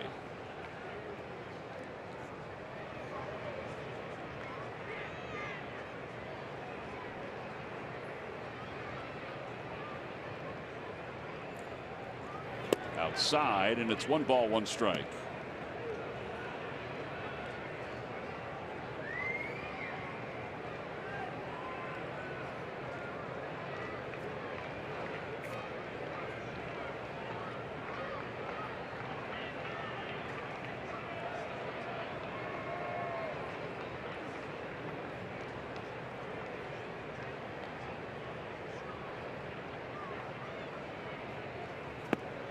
Good off speed pitch, and it's 1-2.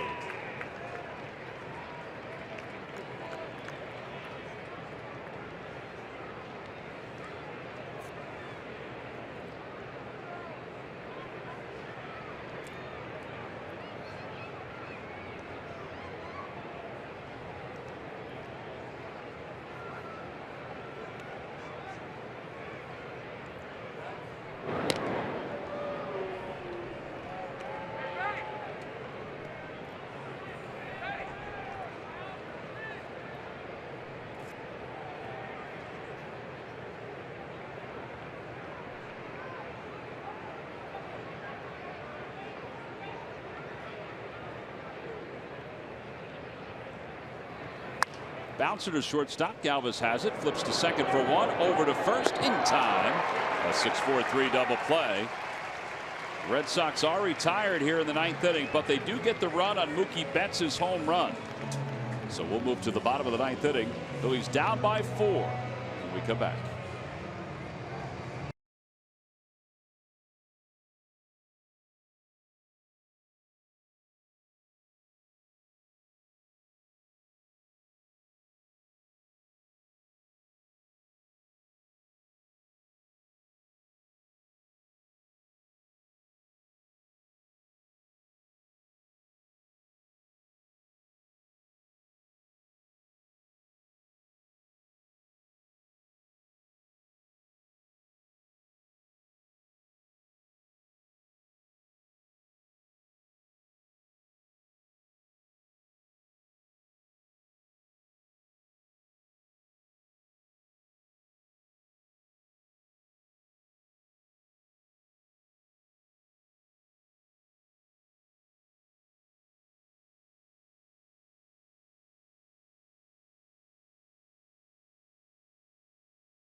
Rob Ellis and Ricky Bottalico are standing by. Some of the topics that the guys will talk about. Rough night for Jeremy Hellickson, it was. Talking also about the Red Sox defense, which has been outstanding for these last 3 games. A big night for Aaron Altair, and how effective Velasquez was when he came on for Brian Johnson. All that's coming up on Phillies Postgame Live. Robbie Scott will appear in his 3rd game in this series, with the Phillies down by 4.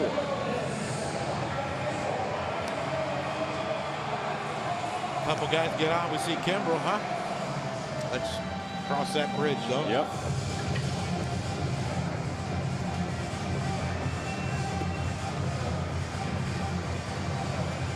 Scott will face Galvis, and then Blanco's come out of the on-deck circle. Well, that's what the Red Sox bullpen has done over the last 16 1/3.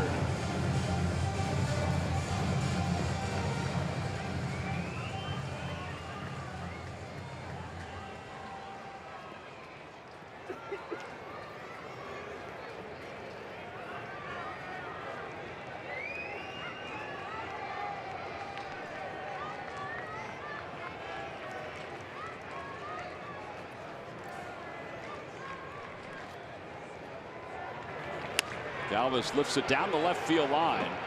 A long run for Benintendi, and he's near foul territory. He jumps up, and what a grab! Oh man, a fantastic play by Andrew Benintendi.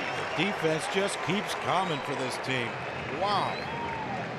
He had to battle fans reaching over. Ballpark he doesn't know. Yeah. Watch this. The fans are reaching. They're trying to catch it. They pulled back. Looked like a Red Sox fan actually pulled back. Look at him. Look, see that? He was reaching out to get it. Yeah. Pulled back. I think he has a Red Sox shirt on.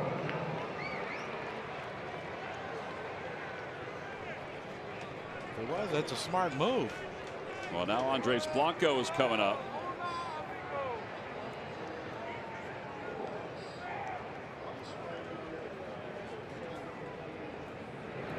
Andres Blanco takes upstairs. It's 1-0. Yeah, he is a Red Sox fan.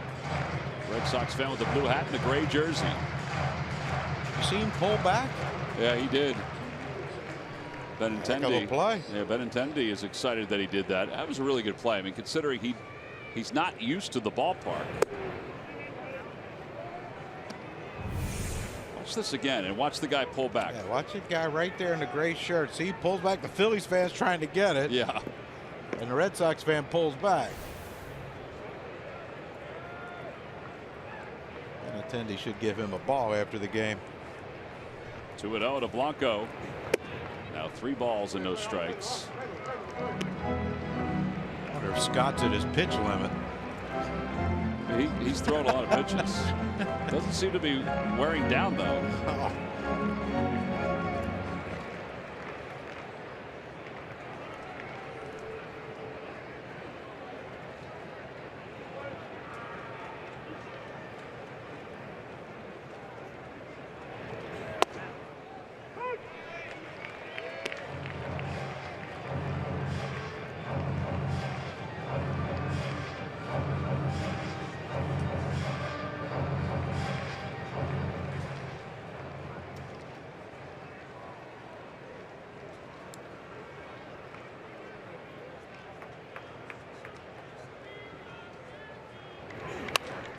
Got to play 3-2.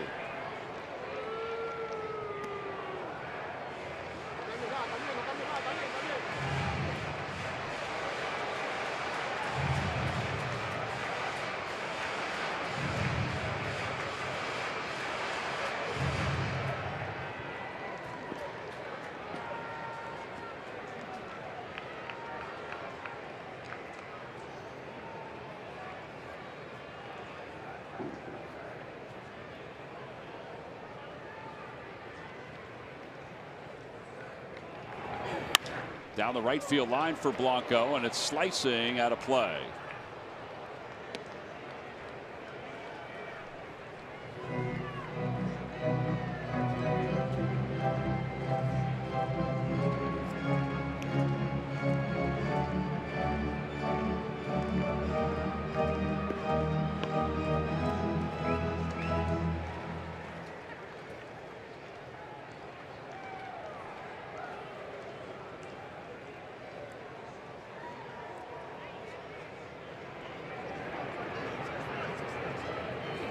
Back toward the middle, off Scott. It spins off the pitching rubber, and he throws to first.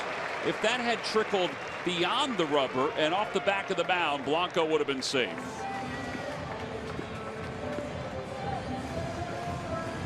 Even when they're not trying to play good defense, they play good defense.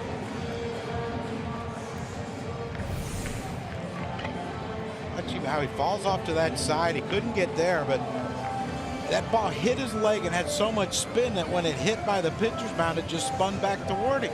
Watch this ball spin. Look at this. It bounces in the dirt, and it bounces with the spin on the ball, bounces right back to him. I think that ball checked up on a little wedge shot. I think he's all right. Well, now 2 outs. Poor Blanco, too. He could use the hit.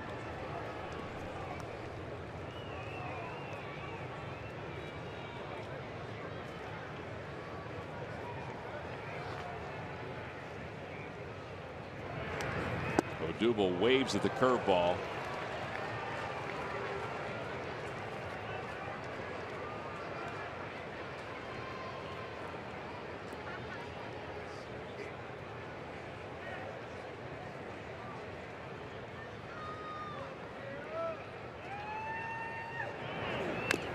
Foul ball, and it's 0-2.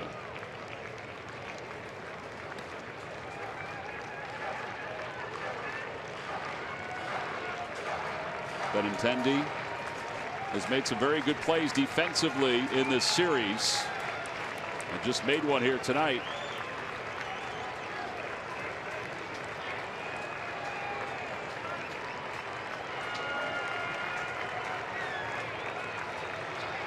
No balls, 2 strikes to Herrera. Way outside. I think we've all been impressed with Mookie Betts. He cut that ball off in the gap in right center field the other night and then went to the corner and made a play the other night as well. Pedroia's made some outstanding defensive plays. This kid, even though he made the base running mistake before, has really played well. Bogarts has played well. Odubel fights it off the front of the Red Sox dugout.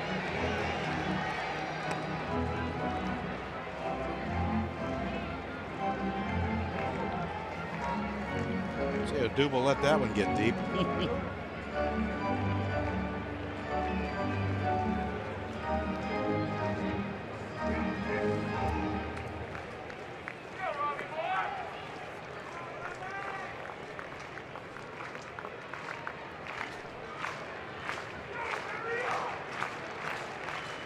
Phillies have lost 7 consecutive games. 1 ball, 2 strikes to Herrera.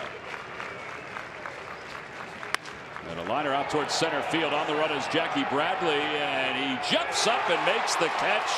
And the ball game is over, and the Phillies have lost 8 consecutive games as they lose tonight 7-3 to the Red Sox, who have taken the first 3 games of this series. Our Chevrolet player of the game is Mookie Betts. Do a little dance out in center field. He's 8 for 16 against the Phils this year with 2 homers, 4 doubles, and 4 RBIs. Well, the Red Sox won the first 2 up at Fenway. They've won the first one here tonight.